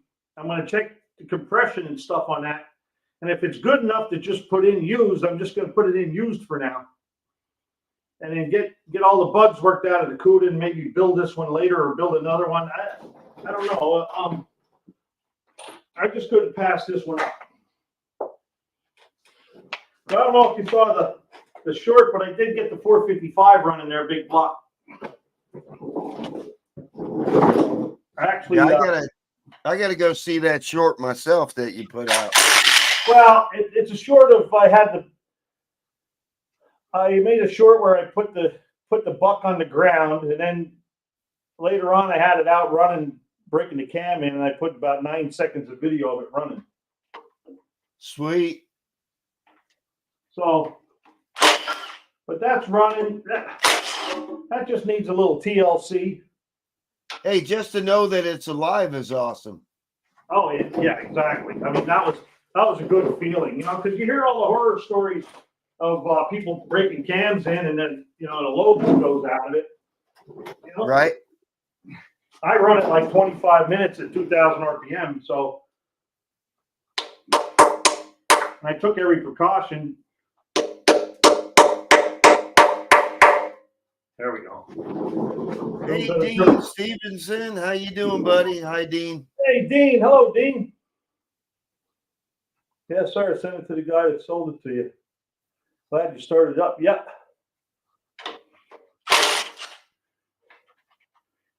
Yeah, I was when I started up, I was firing the carburetor and stuff, and here I had the timing a little too retarded.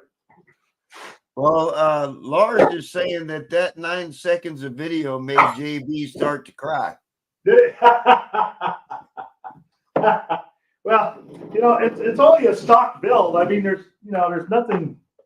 I mean, the only thing really got is that aluminum intake and 4-barrel. I use Brad Penn oil. Break-in solid cams in my Hemis. Never an issue. Brad Penn. Never heard of Brad Penn. What I used was the Royal Purple break-in oil.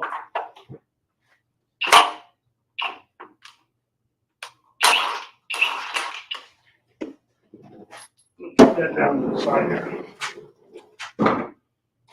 Now. JB just said, "Damn it, Lars, you asshole."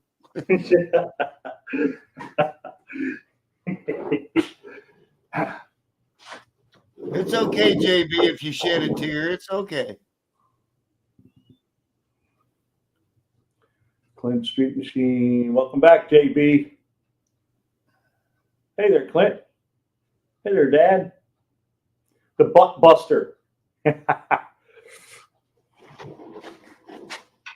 Yeah, I'm feeling good now, Skip. It's looking good. I was a little worried that I might have to hone it a lot. Western Pencil Tucky oil. Pencil Tucky oil. Old Kendall Green.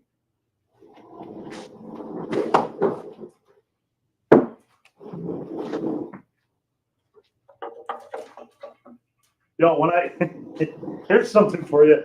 When I ran oh, that's all crooked. But when I ran the cam in for the Buck 6-cylinder, I used the old oil that was in it. Who knows how long it's in there? Yeah. Oh no. Yeah. Yep. Oh, I almost got killed.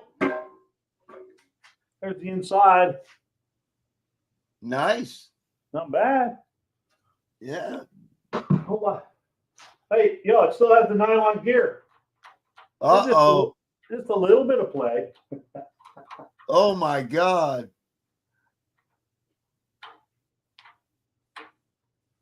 That's the variable valve timing. You betcha. Wow, look at the slop on that.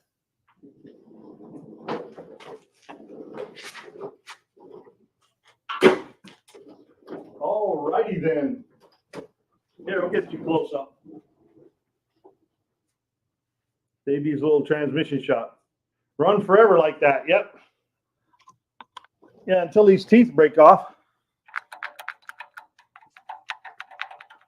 Wow. Is that a nylon gear? Yeah, it has the nylon gear yet. Oh, Lord. And aluminum timing gear. Aluminum with nylon. But look at, I don't know if you can see the teeth. There's hardly any wear on them. Look at that slide. Yeah. Like that. Why is that chain so sloppy with such low mileage? I don't know. Maybe there was a lot of maybe it's 140,000, huh? Maybe. I don't know. Of course, that nylon gear doesn't help a damn thing. No, we'll take that off of there and see what it looks like.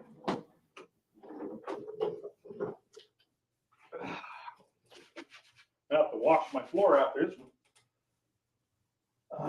What do we got? 5/8? JB says just run it. Just run it. Yeah. Yeah.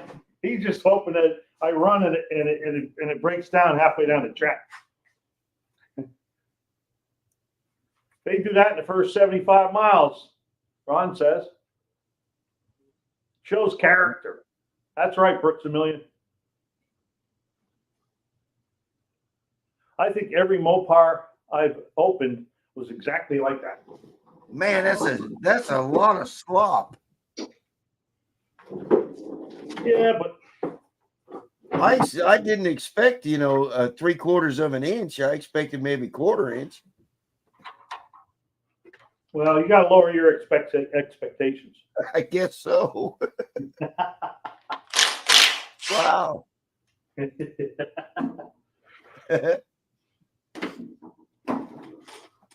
at that. Right off.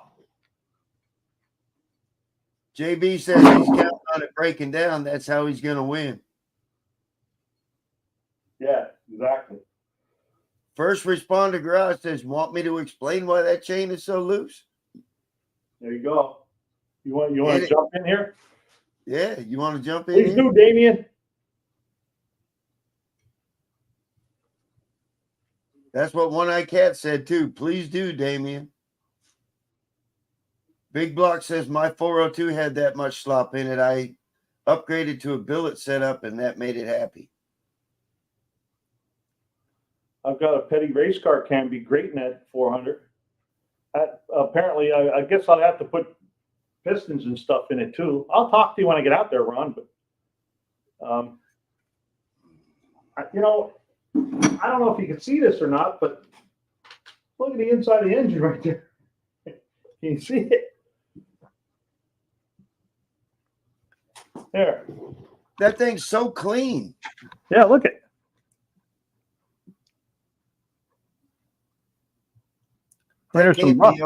That cannot be over 100,000 mile motor.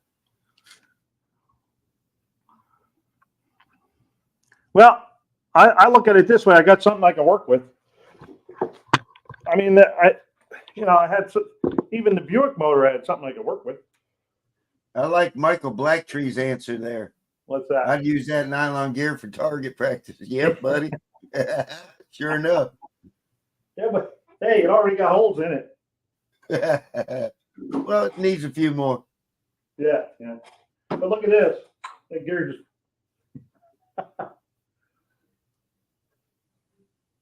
Looks like Brooks a Million's hanging out with JB too much.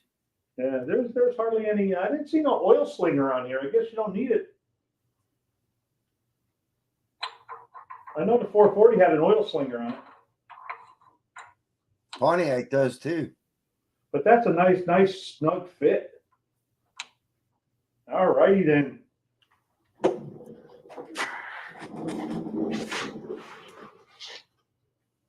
What do we got here? Oh, I wanted to take that fuel pump off of there.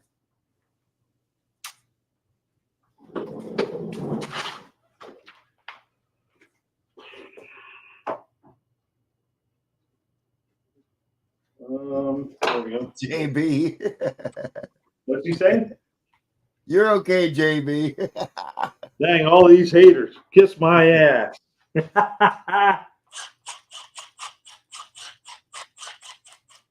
Yeah, I had a 71 El Camino big block 402 that did exactly that. I had a 72 Cadillac with a 472 in it, right?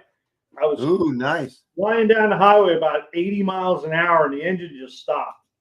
Here, the timing chain, the nylon gears busted off of it. Oh, Yeah, it bent 14 out of the 16 valves. I never understood why they use nylon gears. Well, because of the quiet, it quiets everything down. Yeah, especially when it shuts off on the highway. Yeah. Well, I mean, they probably recommend you to change it after so many thousands of miles. What do you think? Yeah, what, 2000?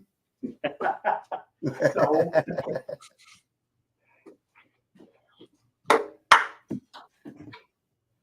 Well, that's junk.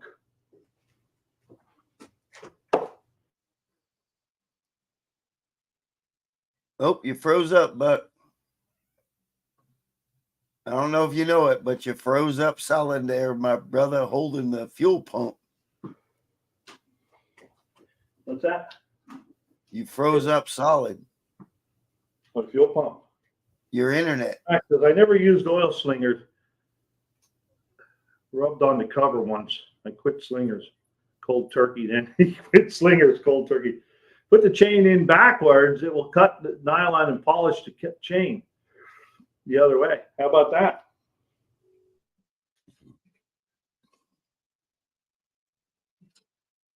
I don't know if you can hear me, Buck, but you're locking up. Your internet's locking up. You froze solid. Uh-oh. Oh, JB says, dang, first responder, I thought you knew stuff. He does know stuff. He's smart, mofo. I don't know if Buck's coming back, guys.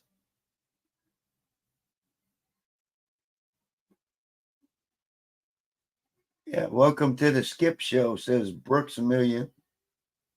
Welcome to the Skip Live. Yeah, well, okay.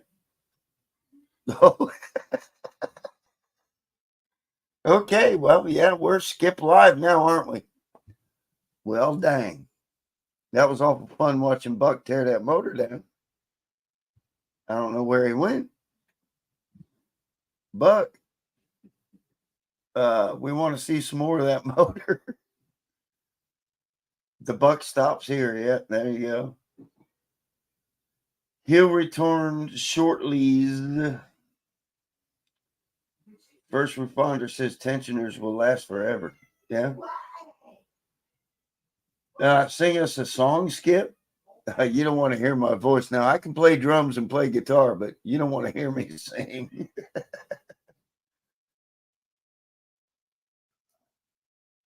As long as you stay in here, Skip, he can get back in. Okay. Well, Am I back? Oh, there it is. Hey, Buck, you're back. Yeah, I lost internet. Yeah, you did. You dropped clean out, brother. I was just getting my phone out to let you know that my internet just went away.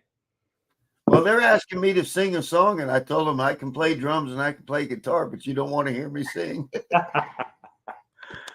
Why? What's the matter, Skip? You afraid? No, I can't sing. Man's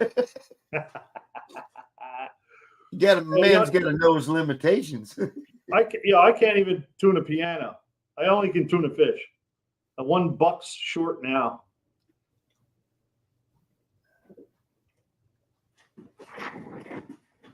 All right, where are we at? Buck will return after these messages from Skip. Does the chain have a thing that says front or back? Never seen that one before. Buck is back. Tell a friend. Yeah, he's back. Yeah, he's back. Only thing I can play is a big block chop. I could play the radio.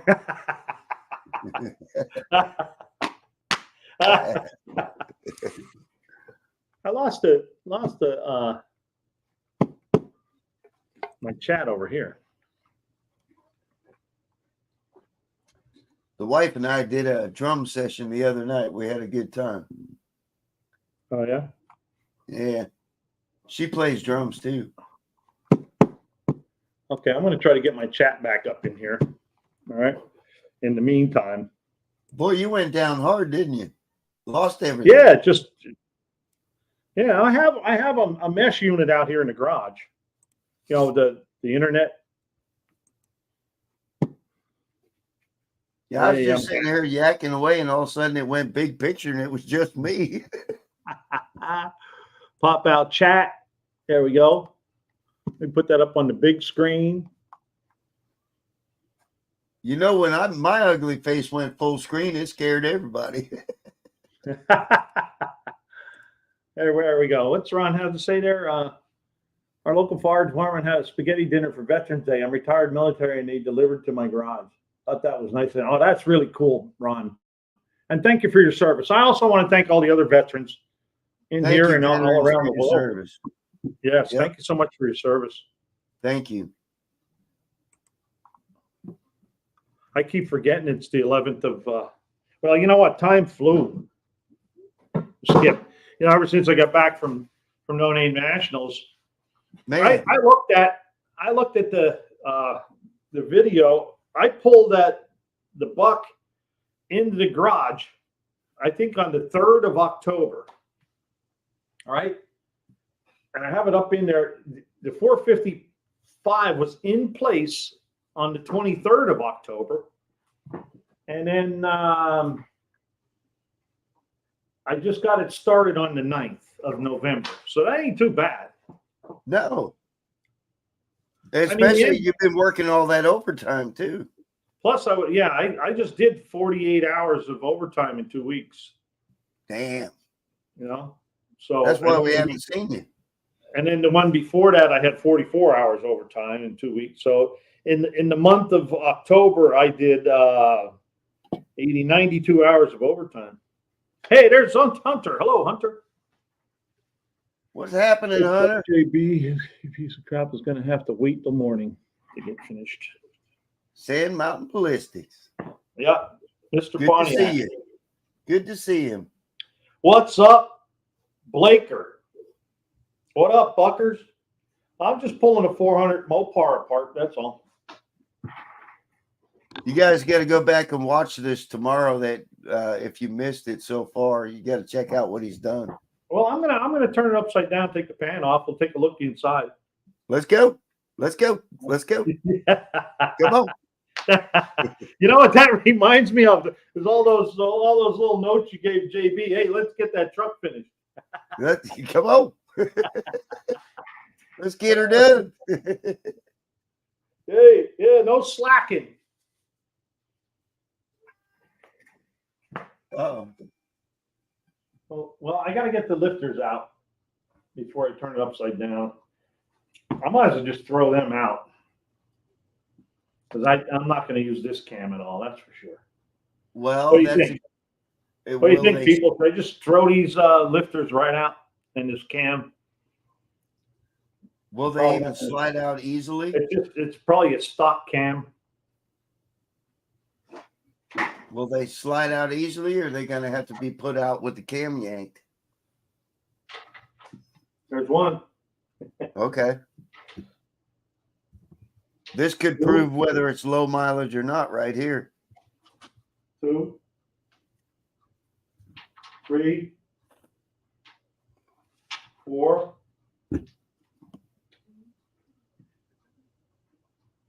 5, 6, 7. I'll just throw these out. What do you think? Tony's Hot Rod Garage says, move your ass. Move your Okay, Tony.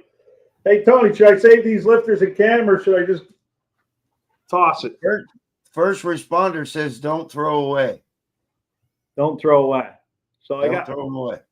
I was going to lose Ohio State or Michigan. Is Ohio going to lose to Ohio State or Michigan, Buck, in the Big Ten championship game? I haven't watched any football in years. So, but in a guess, I would say Ohio State they would lose to.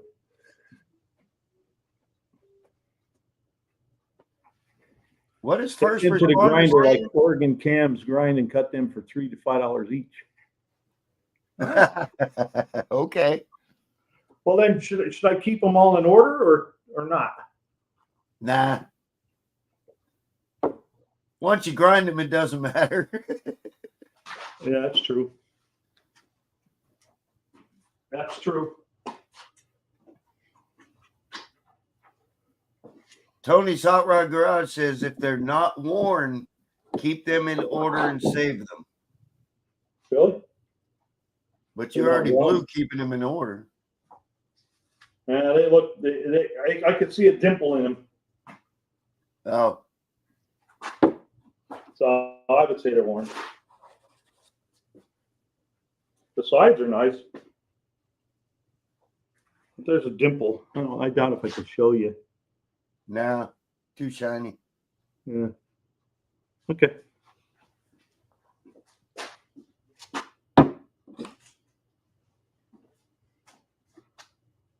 Tony's Hot Rod Garage says if you're going to reface them, it doesn't matter. Right. If it won't matter if I reface them. Probably best off keeping these because they're in really nice shape. I don't know if you can see. Nice and clean. I mean, Well, and the steel on those has got to be harder than anything aftermarket these days. probably, right?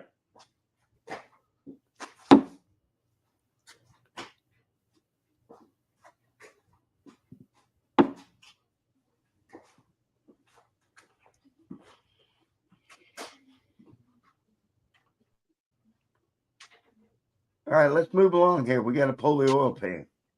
Yeah. Always fucking around. Come on. Come on. Let's go. Hey, never bored S10 addict just showed up. Says, always bucking around. What's up, everyone? Yeah. I saw you did a video of this the sticker haul you had. And I didn't get to do that yet. Oh, from the No Name Nationals? Right. And here I hung out with First Responder all weekend, and he didn't give me a sticker. Didn't he give you one? He didn't have any, did he? Oh, I don't know. I thought he had stickers. No, I don't think he does. Tony's Hot Rod Garage says, what camera are you going to use, Buck? That I don't know. I'm going to need help with you from some of you guys for that. We'll have to figure out what kind of compression I'm going to end up with, and go from there. I would imagine. Tony says, I still got to do a sticker haul video too. And Clint says, I haven't done mine yet either.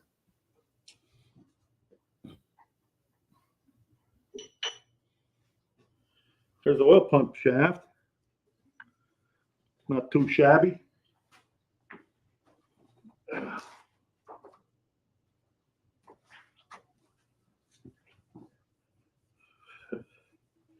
Bring it up the camera. Let's see it.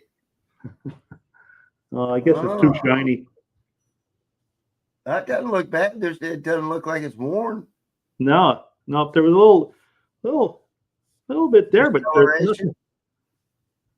Can't feel anything through the glove, but they sell new ones.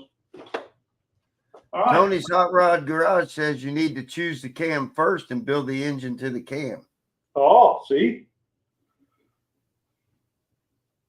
Ron says you'll need compression, CFM, flow numbers on the heads and RPM range you plan on running. Okay.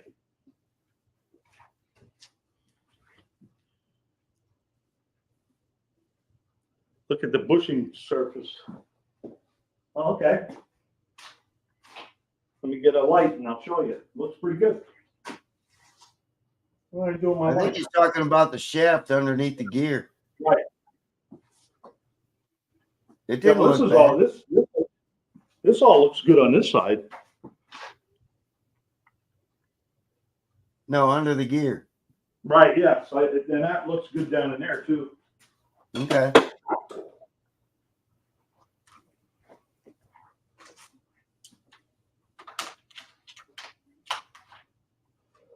Let's see if I can show you.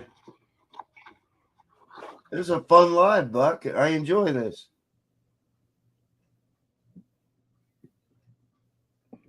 Gear looks good. Yeah. Not that it matters because you're not using it. Probably not.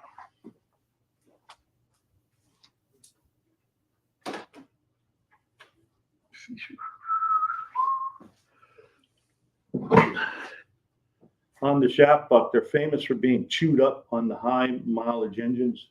Yeah, this don't look chewed up at all. For the folks that are watching now, how many miles are on that motor? Well, there was supposed to be 42,000. When you're here, I'll do a formula for cam selection based upon CFM on the heads. And if you see split duration or not, I'll do all my Mopars this way. Cool. Thank you so much, Ron. I appreciate that. I can't wait to get out there to meet you.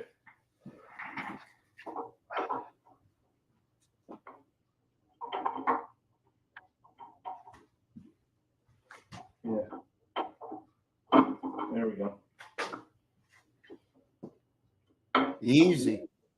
Easy there, big fella. Easy. Easy, big boy. Easy. Easy there, big fella.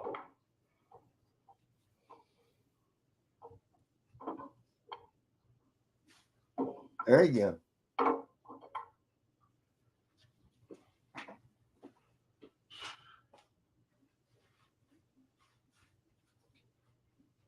Mater's Workshop says, I just swapped out my computer for the one in my mom doesn't use. I put my SSD memory and GPU in it. Mater, what's that got to do with a Mopar motor? I'm just asking. I don't see any stampings on this cam, just some casting numbers. You don't need that, Cam. You can make a lamp out of that. A lamp. Yeah. 454. That's a Chevy cam.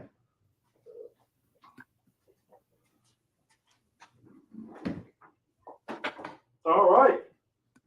Scarlett, before I turn it over, we shouldn't have anything fall out. Scarlett wants to know if you're going to go roller or flat tapping, Cam. Well, you know what? If I hit the lottery, it'll definitely be roller. And Hippie Miller says hello. Hello, Hippie. But I would love to go roller, but my God, you see the price of those things? $1,500, easy. Yeah.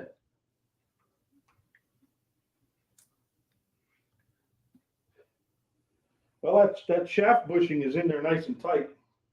Oh, Mater says my POS HP Omen has shut down 5 times since Buck started his live. Okay. Look at the now I got you, Mater. That makes sense now, brother. Hey, see the antifreeze? Uh-oh. That's looking good. I'm happy about that. Yeah, no rusty water. Right, it's all nice and clean, too. It's just that it's making a mess. Well, it wouldn't be the first time I made a mess. Tony's Hot Rod Garage says he's got $3,500 into his roller valve train. Yeah, see what I mean? Uh-oh.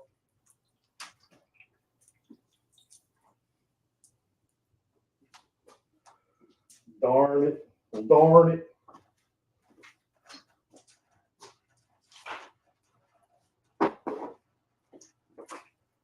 Got some pig mats here. I'll suck it up.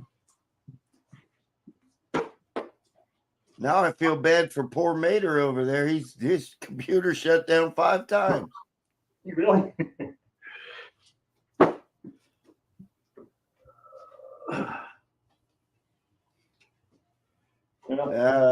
Tony says, Buck, I've got a video on replacing that intermediate bushing. Yeah. I think I saw that. For a Mopar, that's a flat tappet with stock rockers.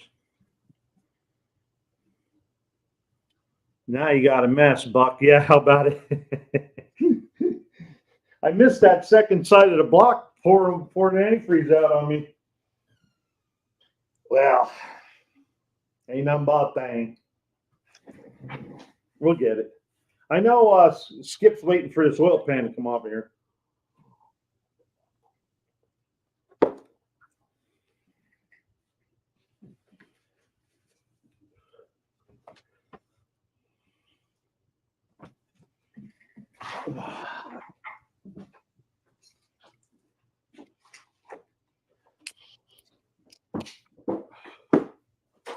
Oh, first responder says that's because Mater built the computer.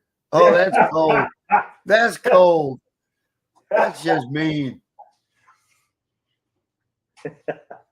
Well, that there is funny. I don't care who you are. Dang, first responder, that's cold. All right, here we go. Okay, Skip, you asked for it. Pull the pan.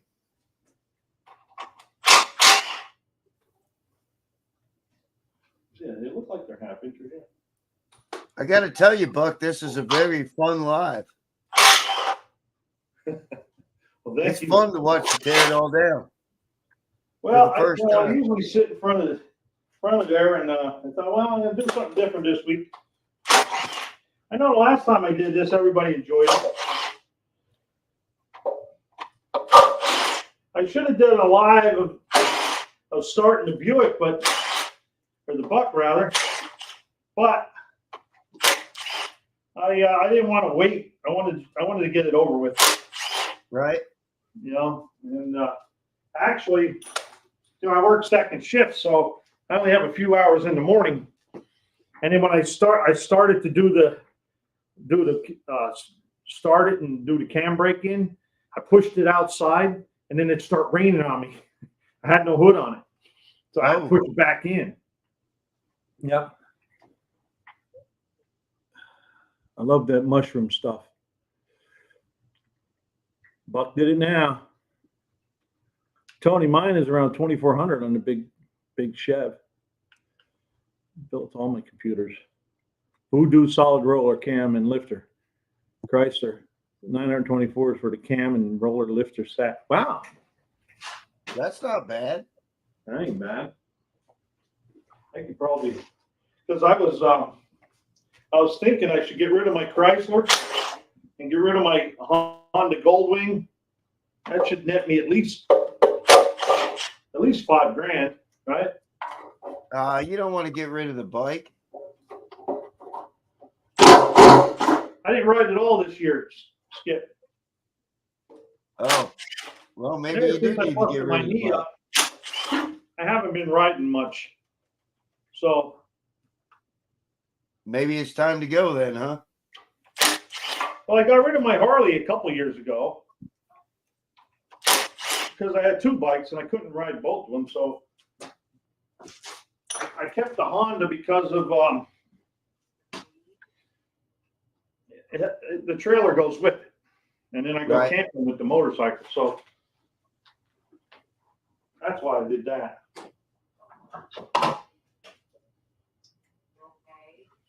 Hippie Miller says just put an LS in it. Put an LS in it. Then I'd be like everybody else.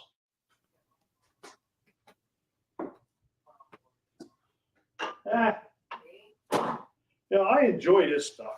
You know what I mean? Hey, stop for a minute and read Tony's comment here. Okay.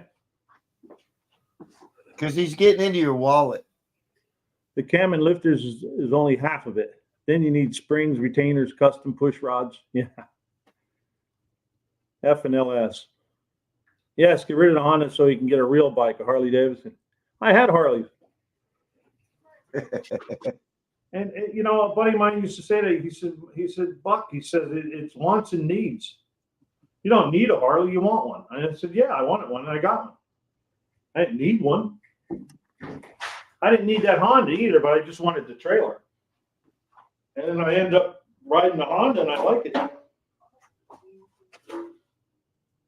I was always a Harley guy, but that Honda Goldwing's got to be a sweet ride with the trailer. Oh, it is. Yeah. You want to buy it? Nope. I got out of motorcycles. Did you? Ain't bad. I mean, Why is it dented up? well, because it was pushed around in the garage for how long, I don't know. It is pretty dented up, though. Yeah, big time. All right. Big Block 402 says he sold both of his Harleys and his Goldwing. Yeah, I didn't see. Tony says he'll never part with his Harley. Yeah, I said that. So I had before I bought the Road Glide, I had a Wide Glide, 93 Wide Glide, and I said, man, I'm going to keep that. And then one day I thought, man, I don't need that. I changed my mind. I sold that and kept the touring. Mater says, what kind of trailer? Bush Tech. Bush Tech. One of them high dollar ones.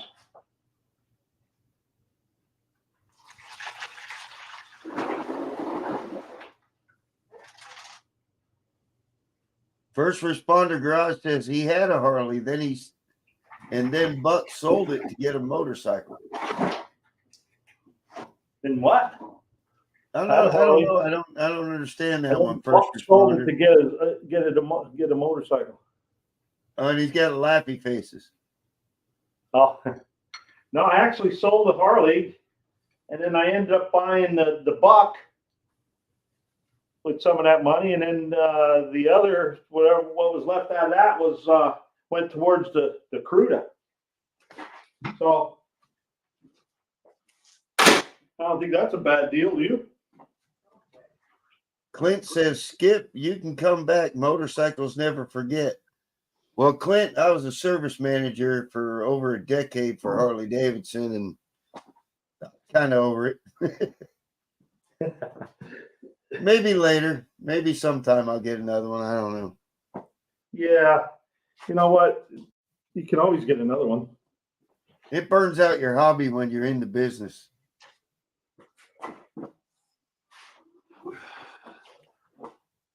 I ain't in the business no more. Ain't in the business no more. Now, I was going to try to move this. All right, here it comes, boys. We get to look at the crank. So that's a whole lot lighter now. Skip.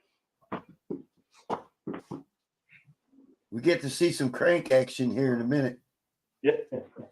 Hang on. I get some of this slop soaked up. Mater says he's happy with his Wide Glide, his 2011. Big Block 402 says my last one was a 2000 Softail Springer with a 95 kit. It was fun. Yeah, well that Road Glide I had was a 2003, which I like the emblems on the 03s. They had the 100-year anniversary emblem. Yeah. First Responder says the joke is when people have a Harley, then say they have a Harley, and when people have a motorcycle, they say they have a motorcycle. What? The hell does that mean? I think there are too many cold snacks going on down there. I don't think he drinks. Oh, looky there. Look at the screen. Yeah, right. Nice and clean. Yeah. Nice and clean. Not bad at all. All right, move a couple of rods around. Let's see if they slap around or if they're tight. Reach in there. Move a few around. All right. Yes, sir. I'm on it.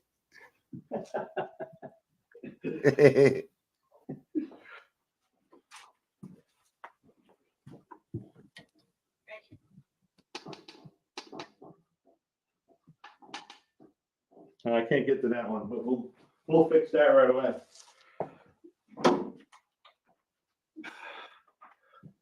Tony's Hot Rod Garage says his is 105th anniversary copper and black. Big Block 402 says he picked up a Suzuki JR550 or JR50 yesterday for his grandson. Oh, that's cool, man. I like to see that. Yeah. One Eye Cat said he had a Kawasaki for 2 years a while ago. Had enough of bikes after that. Too many idiots on the road, which I agree with that. Yeah. Too many people on the cell phones texting and yada yada. You know. I see no play in there, Skip. Scarlett says Skip's a taskmaster. Yeah. So they all feel tight. Oh yeah, yeah. Got a Man, little you bit got of a good motor there, dude. get a little side play. Yeah, I'm happy, especially when I. Uh-oh. We losing him again? Uh-oh. Buck. Make sure they're all stamped before I do that. What time is it? It's only 8:45. You locked up again, Buck. Did I? Yeah, we lost you for a second. Huh. You're there, though. You're good. Am I back again? Yeah.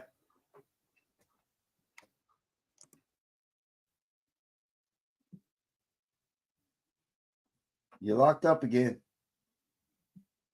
Oh, Buck. Hello. You locked up, buddy. You gonna drop out? You gonna drop out? It's gonna go back to the Skip show here in a minute. Oh man. Yo, Buck. You're at 2:12 and 30 seconds, buddy, and you're froze up. You're froze up, dude. Oh, you're gonna okay, we're back to the Skip show, I guess. How's it going, everybody? Buckster has lousy internet, I guess.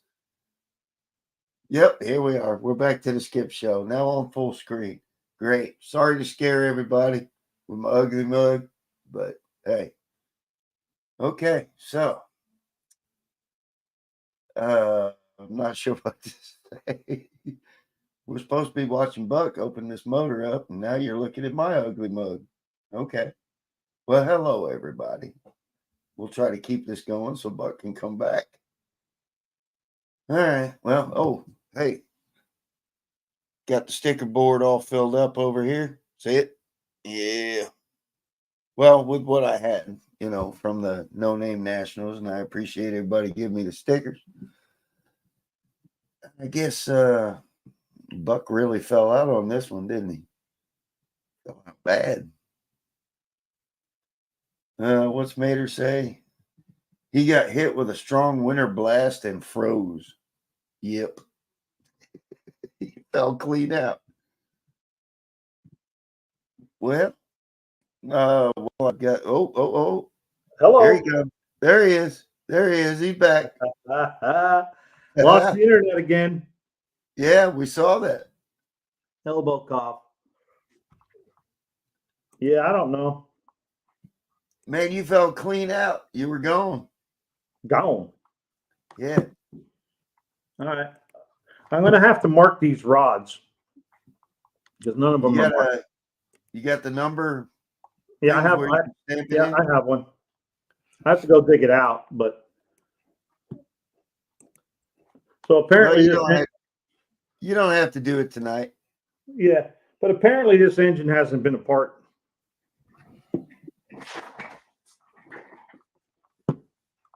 Am I still with you? Yep. Okay.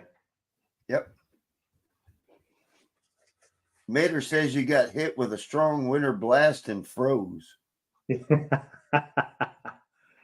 But that was the last thing that was typed in. So I don't know if you still have folks in your. How many does it? Yeah, 4-eyed Cuda, he just says the Ethernet is used to catch the ether bunny. Oh, there he goes.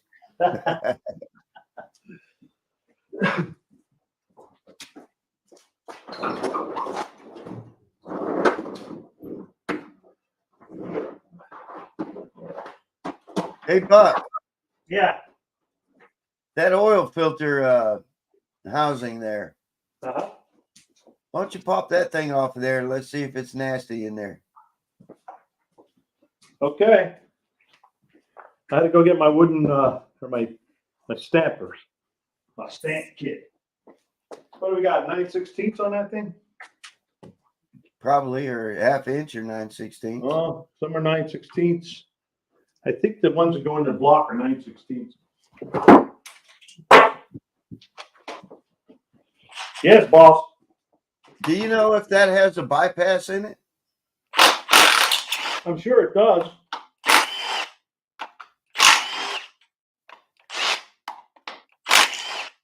Hey, the working man's garage just popped in and said, hey.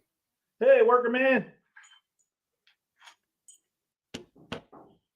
Yeah, that's gonna go. Huh?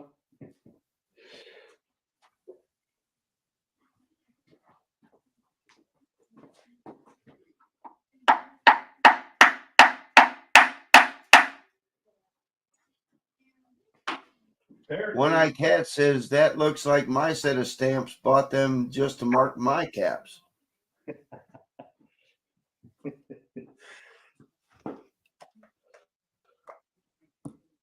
I have those, man. Do I have them a long time?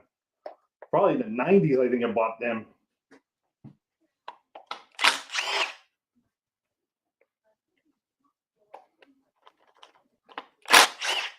That thing's on there. Yeah.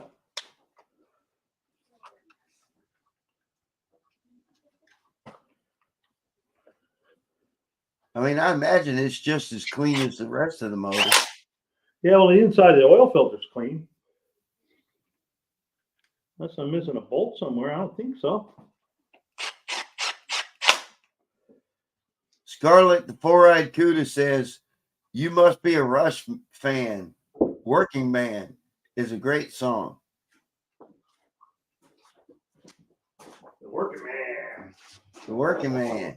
Let's see if I got a lady's foot in here.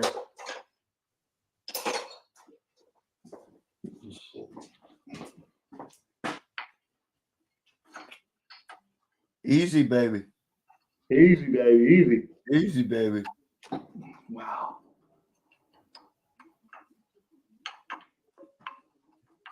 It's stuck. Don't buck it up. Something happened. Yeah, it just slipped off the bolt. Wow, that thing's on there. Yeah. Yep. That's probably on there since 77. What do you think? Yep. Absolutely. First Responder Garage says, Tony, did you see the comment about the Sportster sprocket that has 2 teeth more than the stock one you have? Perfect gear for the bike you will like. One-Eye Cat says, only 9 in the set. I think he's talking about the stamps. Wendy says you're missing one. Told her to use the 6 as a 9. Just turn it upside down. Max Wedge. Exactly. Yep, you're not missing one.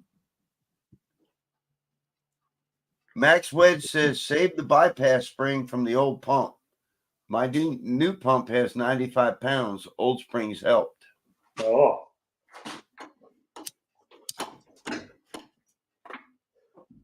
Well, this thing's on there.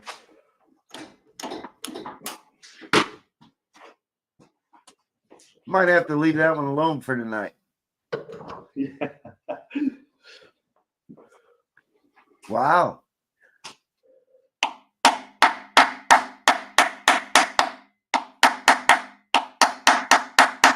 I think that would have popped by now. Did you get all the bolts out of it? Yeah. There's 4 of them. Dang, son. That's all I found. It's acting like it still has a bolt in it. Yeah. That's why I'm scared. All right. Yeah, don't we'll let mess that with that. alone. We'll let that alone.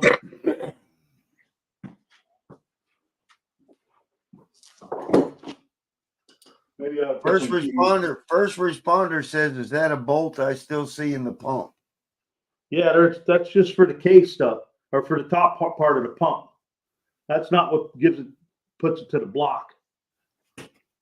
He says there's a bolt right there. Yeah, right here, there's one. But that's just for the top part. Clint says there's 5 bolts on that you got to 5. take out. I only got 4. Well, that's why it ain't moving then. Right, maybe there's one underneath the cover.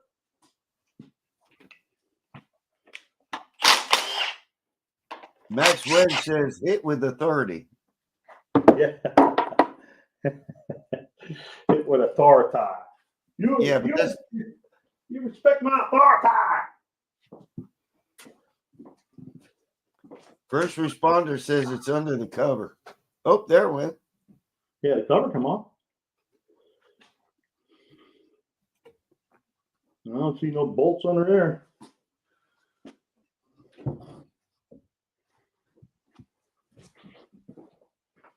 I only got 4 bolts out of it. Let me get Well, how's it look? Looks good.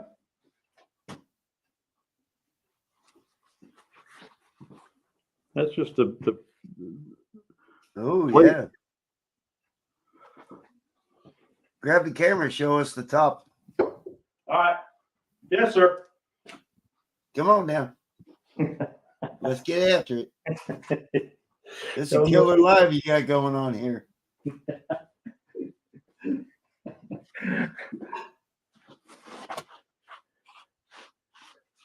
First responders got a question mark. He posted. Oh yeah. Yeah.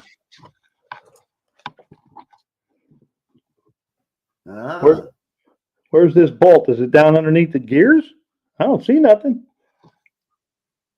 I got 1, 2, 3, 4 bolts, and then these 2 cut for the top cover. Looks pretty clean, don't it? Yeah. Tim Windsor says he's got to go out to the shop and get things ready for tomorrow. So I guess he's got to roll. Okay, Tim. Good to see you. First responder says take the rotor out. Yeah, that's easy for you to say.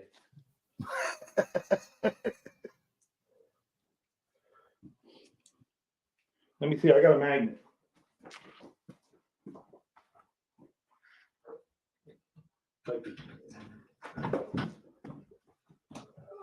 Get it out. Oh.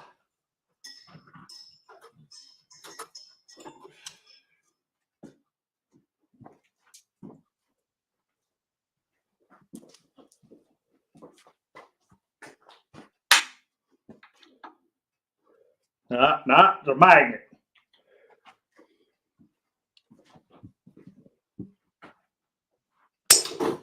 Wow.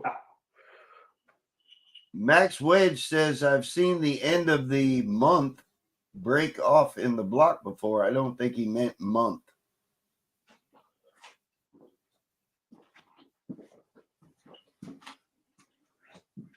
That all looks pretty good. Oh, yeah.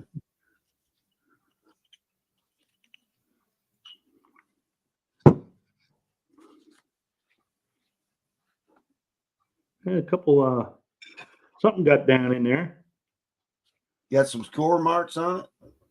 Got a little dimple in there. A little dimple right there. I don't think you can see it, but Yeah, I can see it. yeah. Is it only on the one? No, it's on all of them.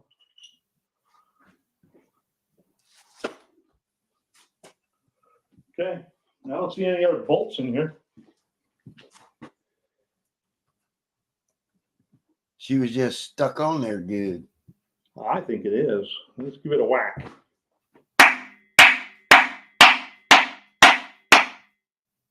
Ooh. I just need to put a little bit of authority into it.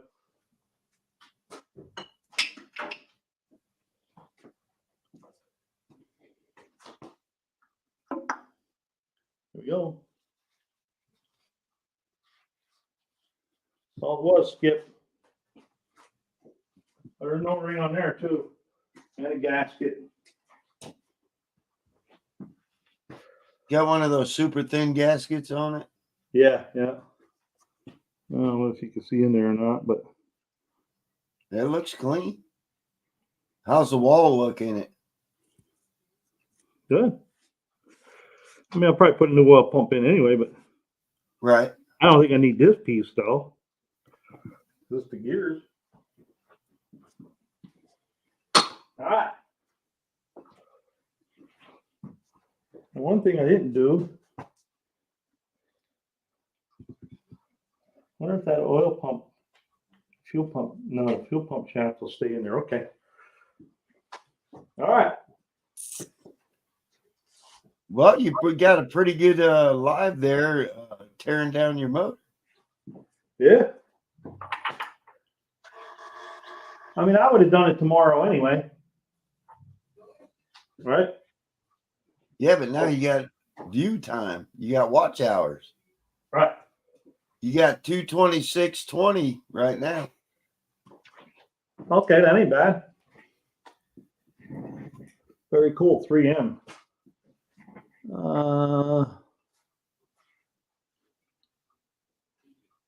Cool. What? I'm okay. I finally got What channel. cars, Mustangs, Don't and forget to stop by minivans? and get one. Only have 100. So don't forget to stop by. Hey, one of you guys put up Mustangs, Mopar's Mustangs minivans link there, and you can go and get his email off his channel, and you can send him an email. So yeah, this is 1, 2. All right, buckle my shoe. 3, 4. Open the door. Uh-oh. I just clicked on something and my screen went black. Really? Yeah, I can't see nothing. There's 1. Oh, boy. 1. Okay. Yeah, there's 1. Where's 2 at? I always put them upside down sometimes, but I don't know why. I'm too. I can't orient myself upside down sometimes.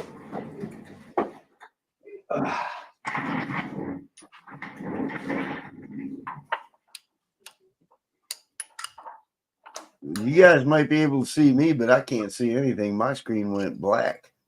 Is that it? Yeah, you're taking a drink right now.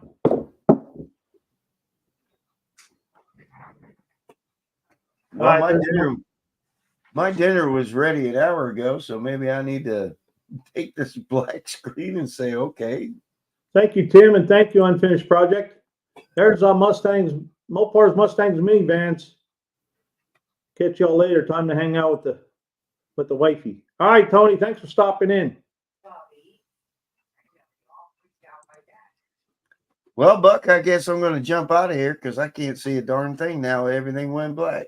Really? Well, give it a couple minutes. But yeah, I appreciate you stopping in there. That really worked out well. Well, let's see. Oh. Is he coming back? Oh, there it is. Who? You? Yeah, I'm back. I can see you now. Got the light?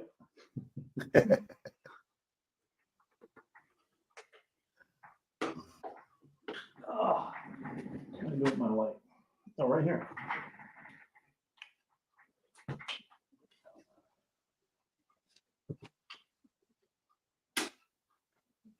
What you working on? What you doing? I'm stamping the rods. Oh, okay.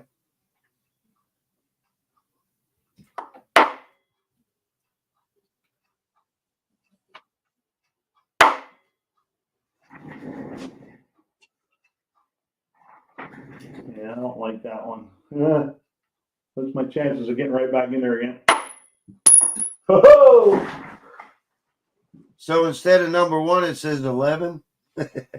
No, this is number 2, so it'd be 22. Oh, 22. No, I actually got it on there pretty good.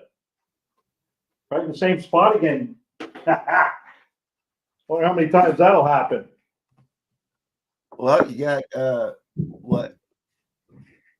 3, 4, 5, 6, 7, 6 8. more to go. Yeah.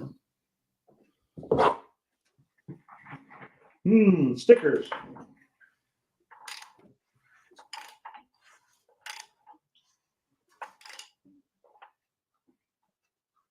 Well, that one has a star on it. Huh. How about that? Never seen that before. A star or an asterisk? A star. Oh. Yeah, let me see if I can.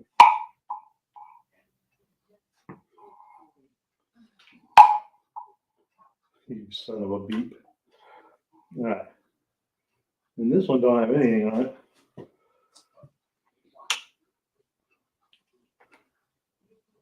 Yeah, star. That's weird. Never seen a star on them before. 1, 2, 3.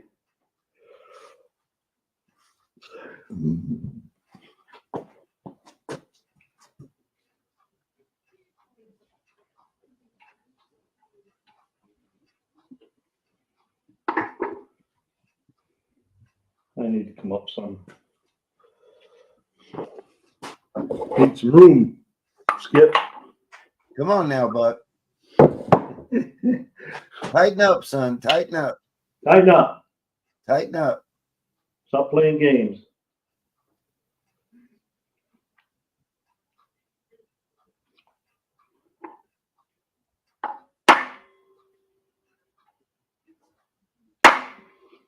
Yeah. What's that? 3 or 4? That was 3. It's not an 8, right?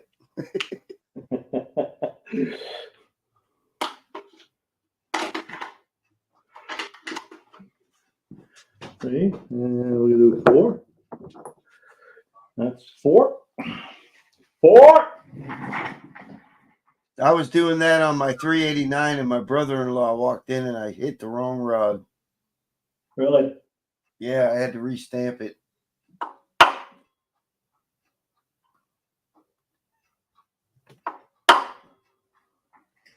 That one doesn't look good. Oh, darn. Making more of a mess. Where are we at here? Did I get 4 and 4? No. Hey, Tony's Hot Rod Garage is bailing out. I'm just catching up on that. Yeah. Okay.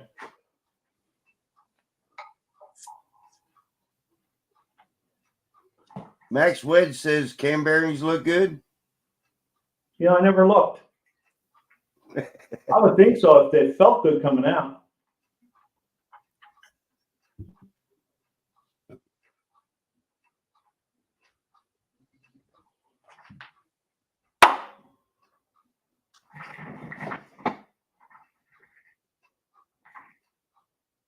Four and 4. And Nice and clean.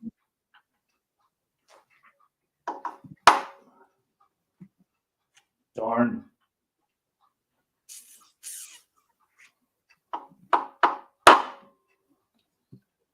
Unfinished Project wants to know if there's enough white lithium in there. I didn't see any yet.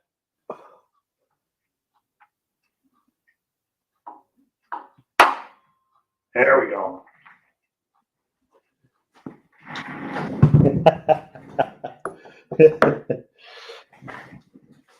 Maybe I should dig some out and put it in there. Make you guys happy. Happy, happy.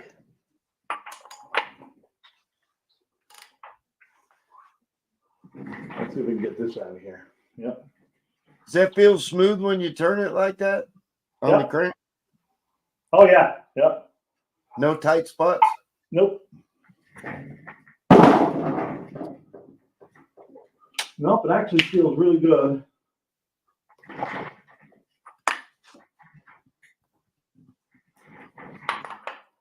Nice and smooth. Okay, here comes number 5 and 6.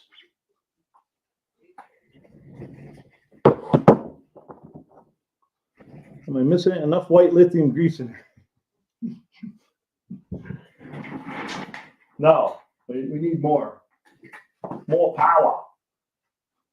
Colleen says she's got to jump off. Everyone have a good one. All right, see you, Colleen. I'll be shutting down here soon anyway.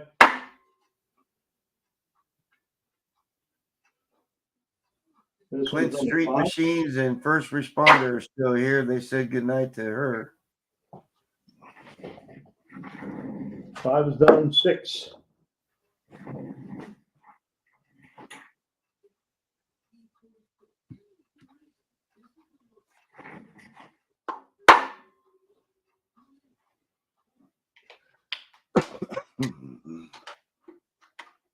Missed it. Missed it. You missed it. Yeah. Not that time. Getting tired, but No, I'm doing pretty good. If I could only lay this thing flat on there. There it is. Not at that time. 6 and 6. It's 12.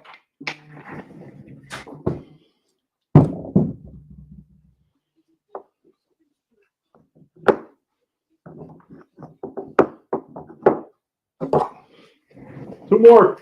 Skip. come on.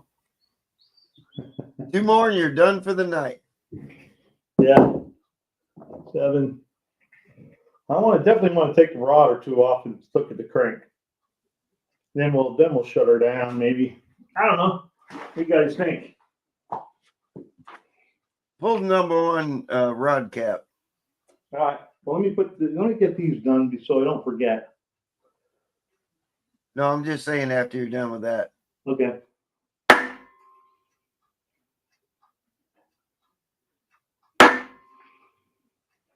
Seven. And then maybe pull the thrust main cap. Okay.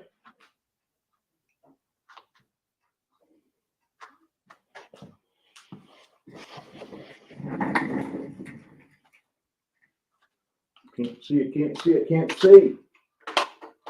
There we go. Number 8. Let's put this one sideways.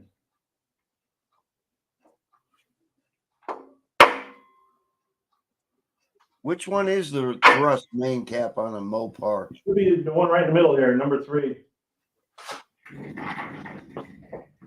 All right, that's done.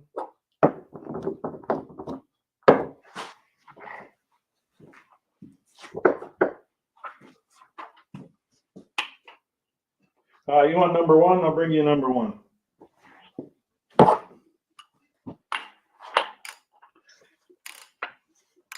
Number 1's the furthest away from the pump.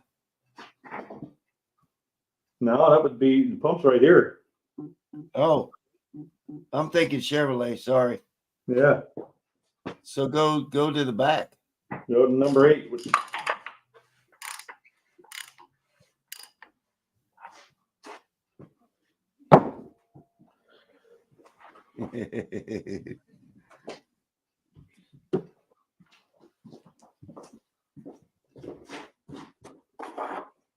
Come on, Buck. Time is money. Money is time. Whose money are we talking about?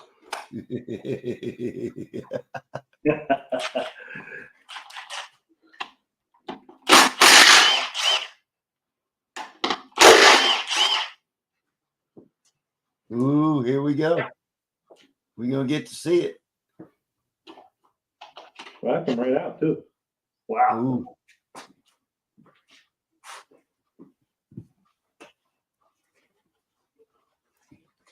Any score marks? Yeah, well, just a little down the center. Well, that looks good. Yeah. No copper. No copper. Let's see what the piston looks like.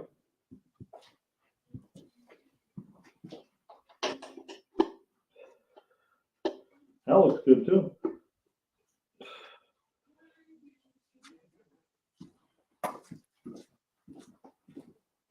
Where you going? What's that? Where'd you go? I'm right here. I had to go get a wooden hammer handle.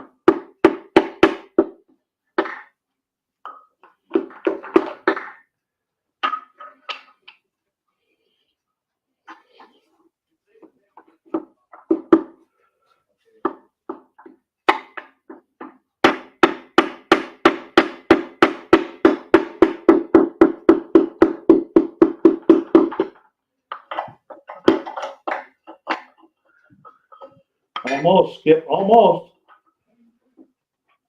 Looking forward to see what the skirt looks like. What? Looking forward to see what the skirt looks like. Let me turn the crank a little. I don't know what I'm worried about. I figure it's going to get different pistons anyway. Well, it just shows you what the life of the motor was. Yeah.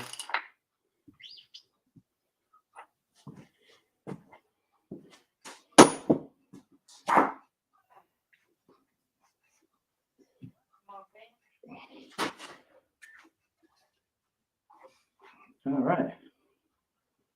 Where are we at here? Number 6 is the weak link in Mopar. Ah, there you go. We're learning stuff. Yeah, I'm sorry. I forgot to read the comments over here.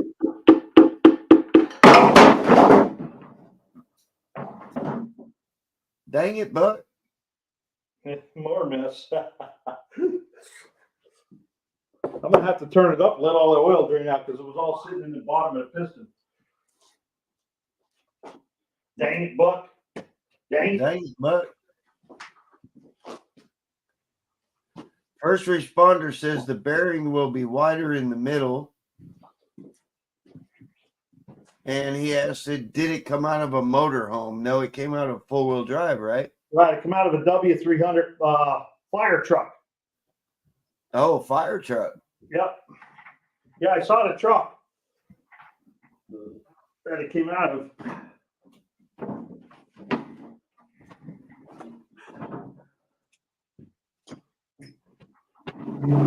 Oh, yeah, what a mess.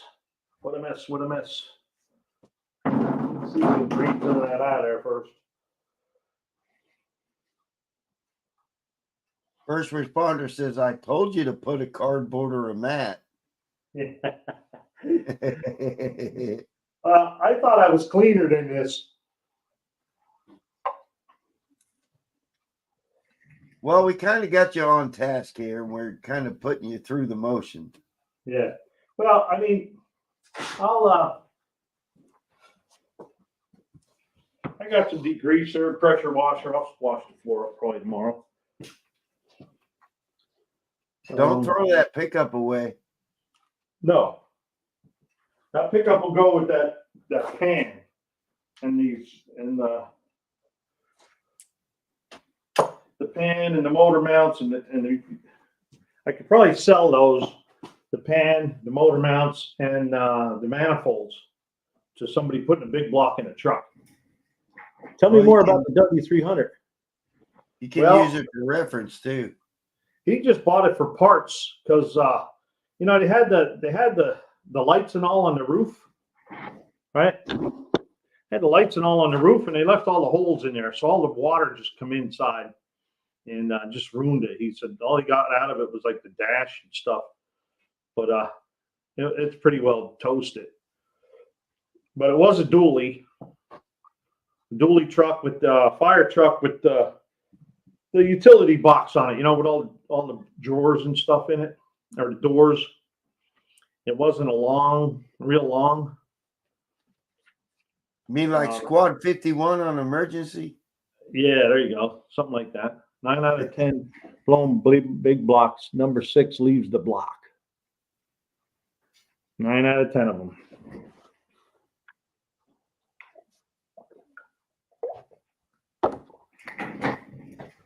First responder says, I'll bet the black mark doesn't go past the top ring. Oh, yeah. Well, that was number 8, so that's not the cylinder that had all the rust in it.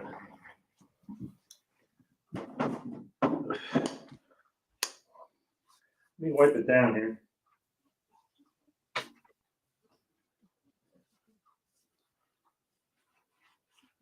Rings are stuck. See if it's scored up at all. But the rings are stuck. Well, no, the top ring is. The bottom, the second ring is okay. That might be because it sat so long. What's that? Is it because it sat so long? It wasn't running? Sat? It's that, yeah.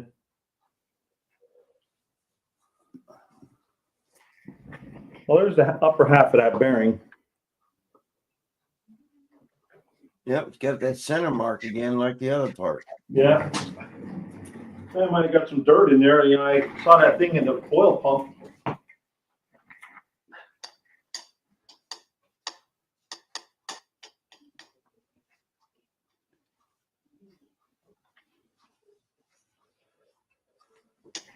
Okay. There's the side. Top ring is stuck.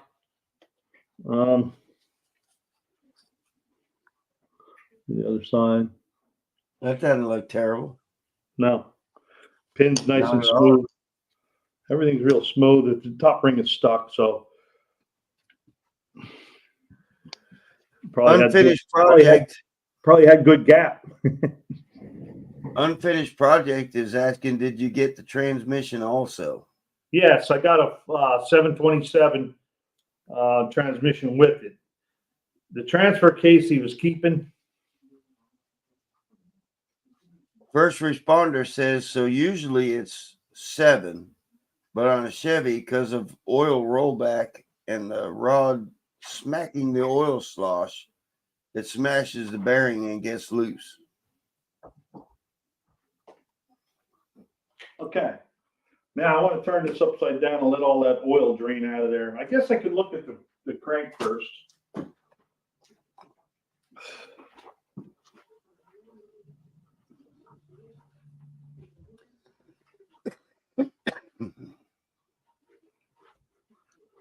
This is typical wear on the crank.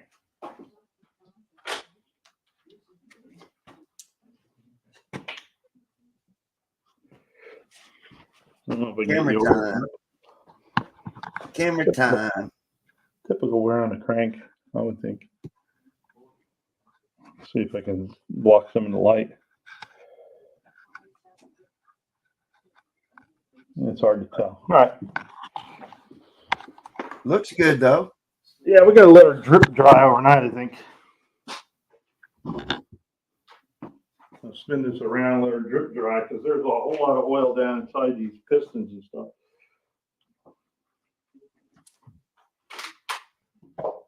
I'm happy, Skip. So all we got to do is pull a main cap and we're good for tonight, right? Oh yeah, I forgot about that. Come on now, stay on task. Huh?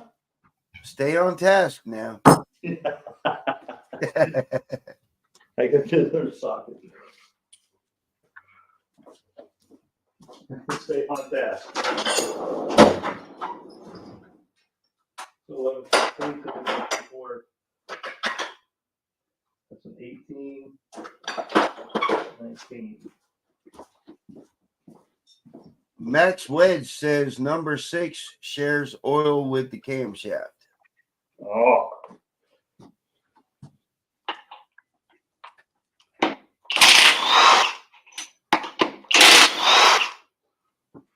And you're at 2 hours and 49 minutes and 42 seconds. Wow. Wow. Yeah. Getting some watch time on this one. I got my little tappy tap. Tappy tap.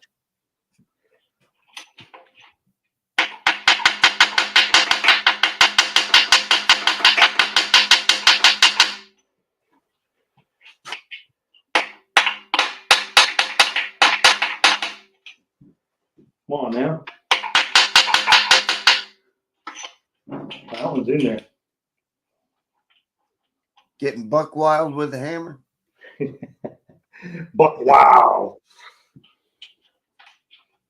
You think?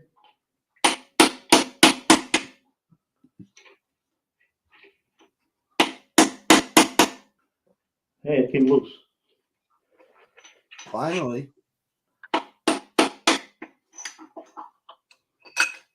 There we go. There we All go. right. We get to see a main bearing here. Main burn. Main looks burn. good. That main burn looks pretty good. Skip.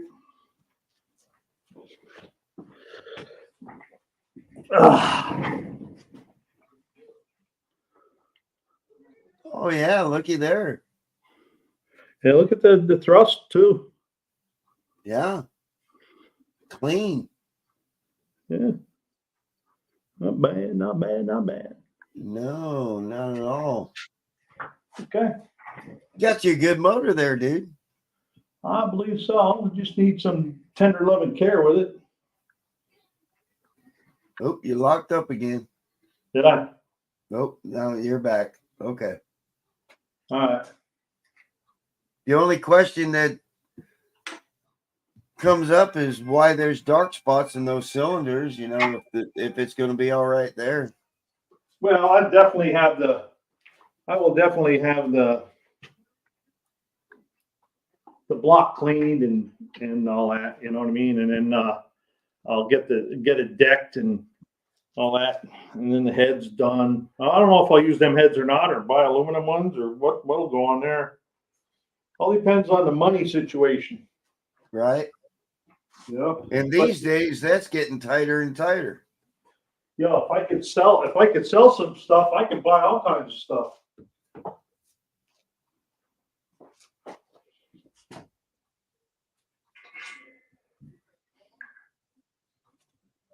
Well, folks, there you have it.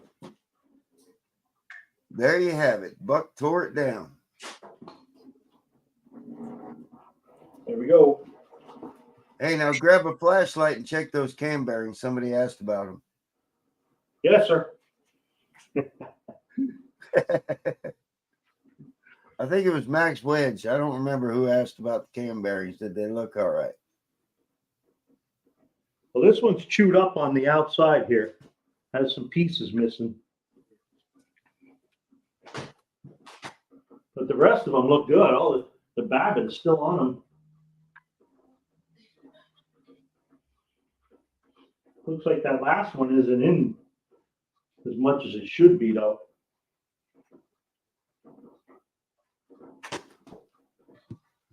Oh yeah, and then that one, the babbit cracked off of it coming out. Ooh. You know, when I was pulling the cam out. Oh, okay. I mean, I would never put it together without putting cam bearings in anyway. But Right. It just helps to know what the health of the motor was when you tear it apart, how the bearings look. right. So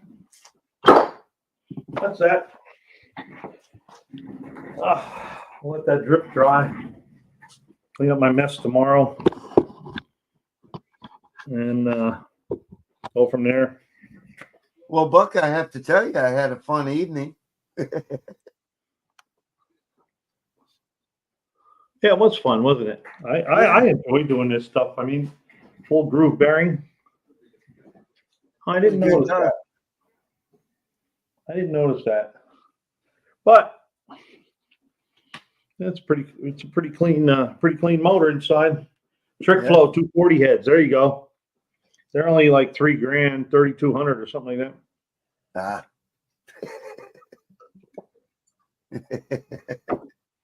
So there you go. The heads are 3,200, another $3,000 or so for camshaft and rockers. They're $6,000, right? And then pistons are like $800, and then all the machine work. Have $10,000 in no time at all. Very good live. Looks like you picked up a winner. Thanks, Clint. Yeah, I think so too. You know, I left this thing. I looked at it for about a week, And I thought, man, should I or shouldn't I? And then one day I said, you know what? I'm going to go for it. It was only, what was it? It was like 2.5 hours, 3 hours away, something like that. I think it was 3 hours away.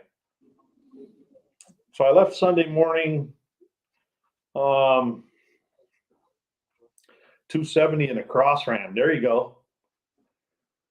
I left Sunday morning at like,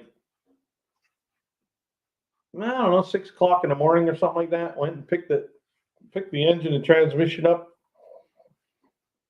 and came home. I was home that day. Back home right around 3 o'clock in the afternoon.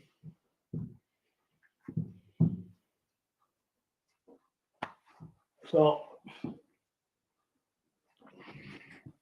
wasn't too bad. Yeah, great life, Skip. I mean, Buck. That's because Skip was narrating. I appreciate that, Skip. And you dropped out a couple times.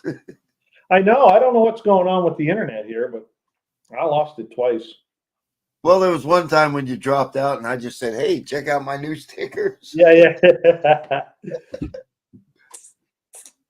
Well, I'm going to jump out of here, man. I'm going to go have dinner, which was ready like an hour and a half ago. Oh, well, I hope I wasn't holding you up. No. Well, no. I mean, that was fun, Buck. I appreciate you tearing that down with everybody watching. It was fun. Yeah. It was fun. I appreciate you letting me be a part of it.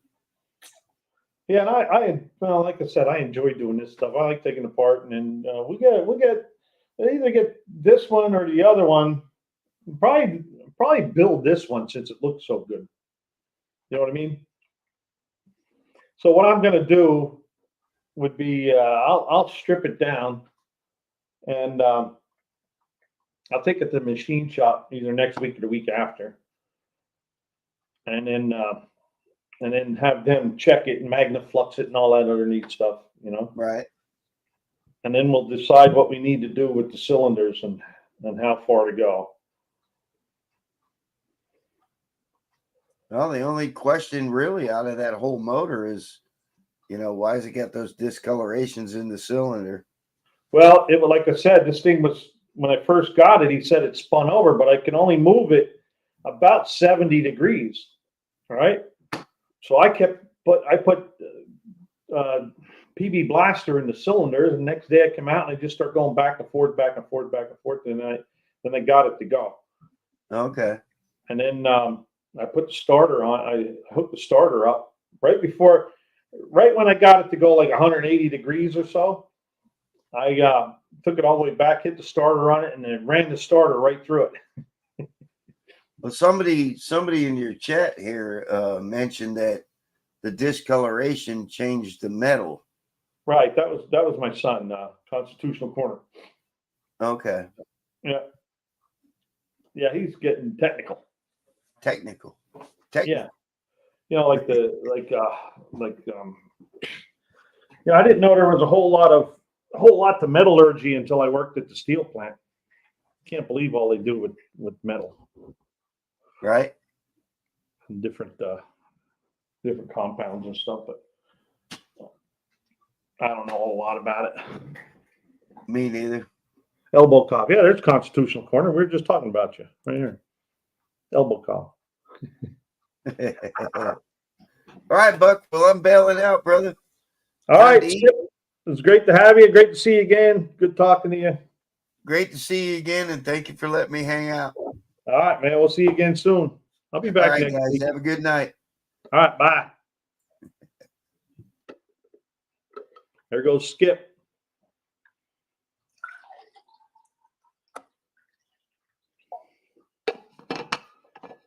See you, Skip.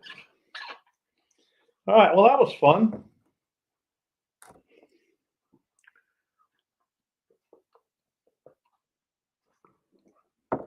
All right, Skip.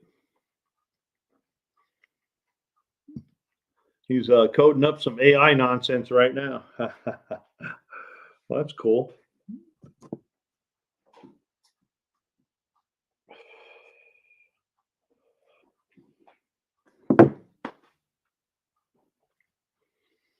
Alrighty then. Man, my back is tired. But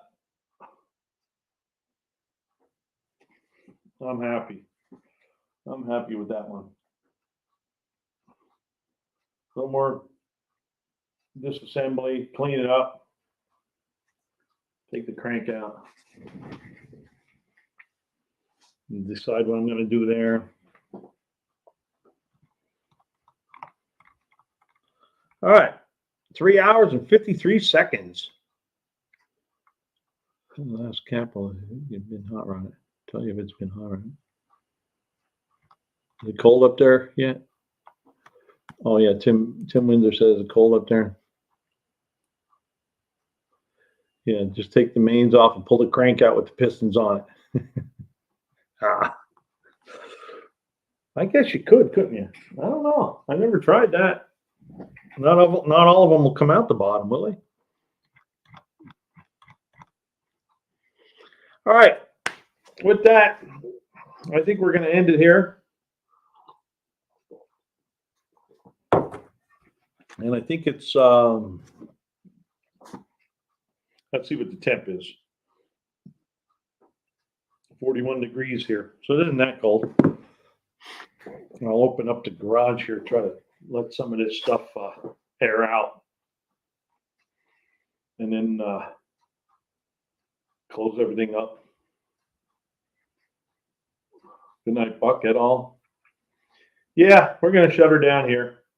So I want to thank everybody for joining in the chat and having fun taking this motor apart here tonight. And remember, I'll be back next week, same Buck time, same Buck channel. And remember to be good. If you can't be good, be kind. So with that, see y'all later. Have a great night.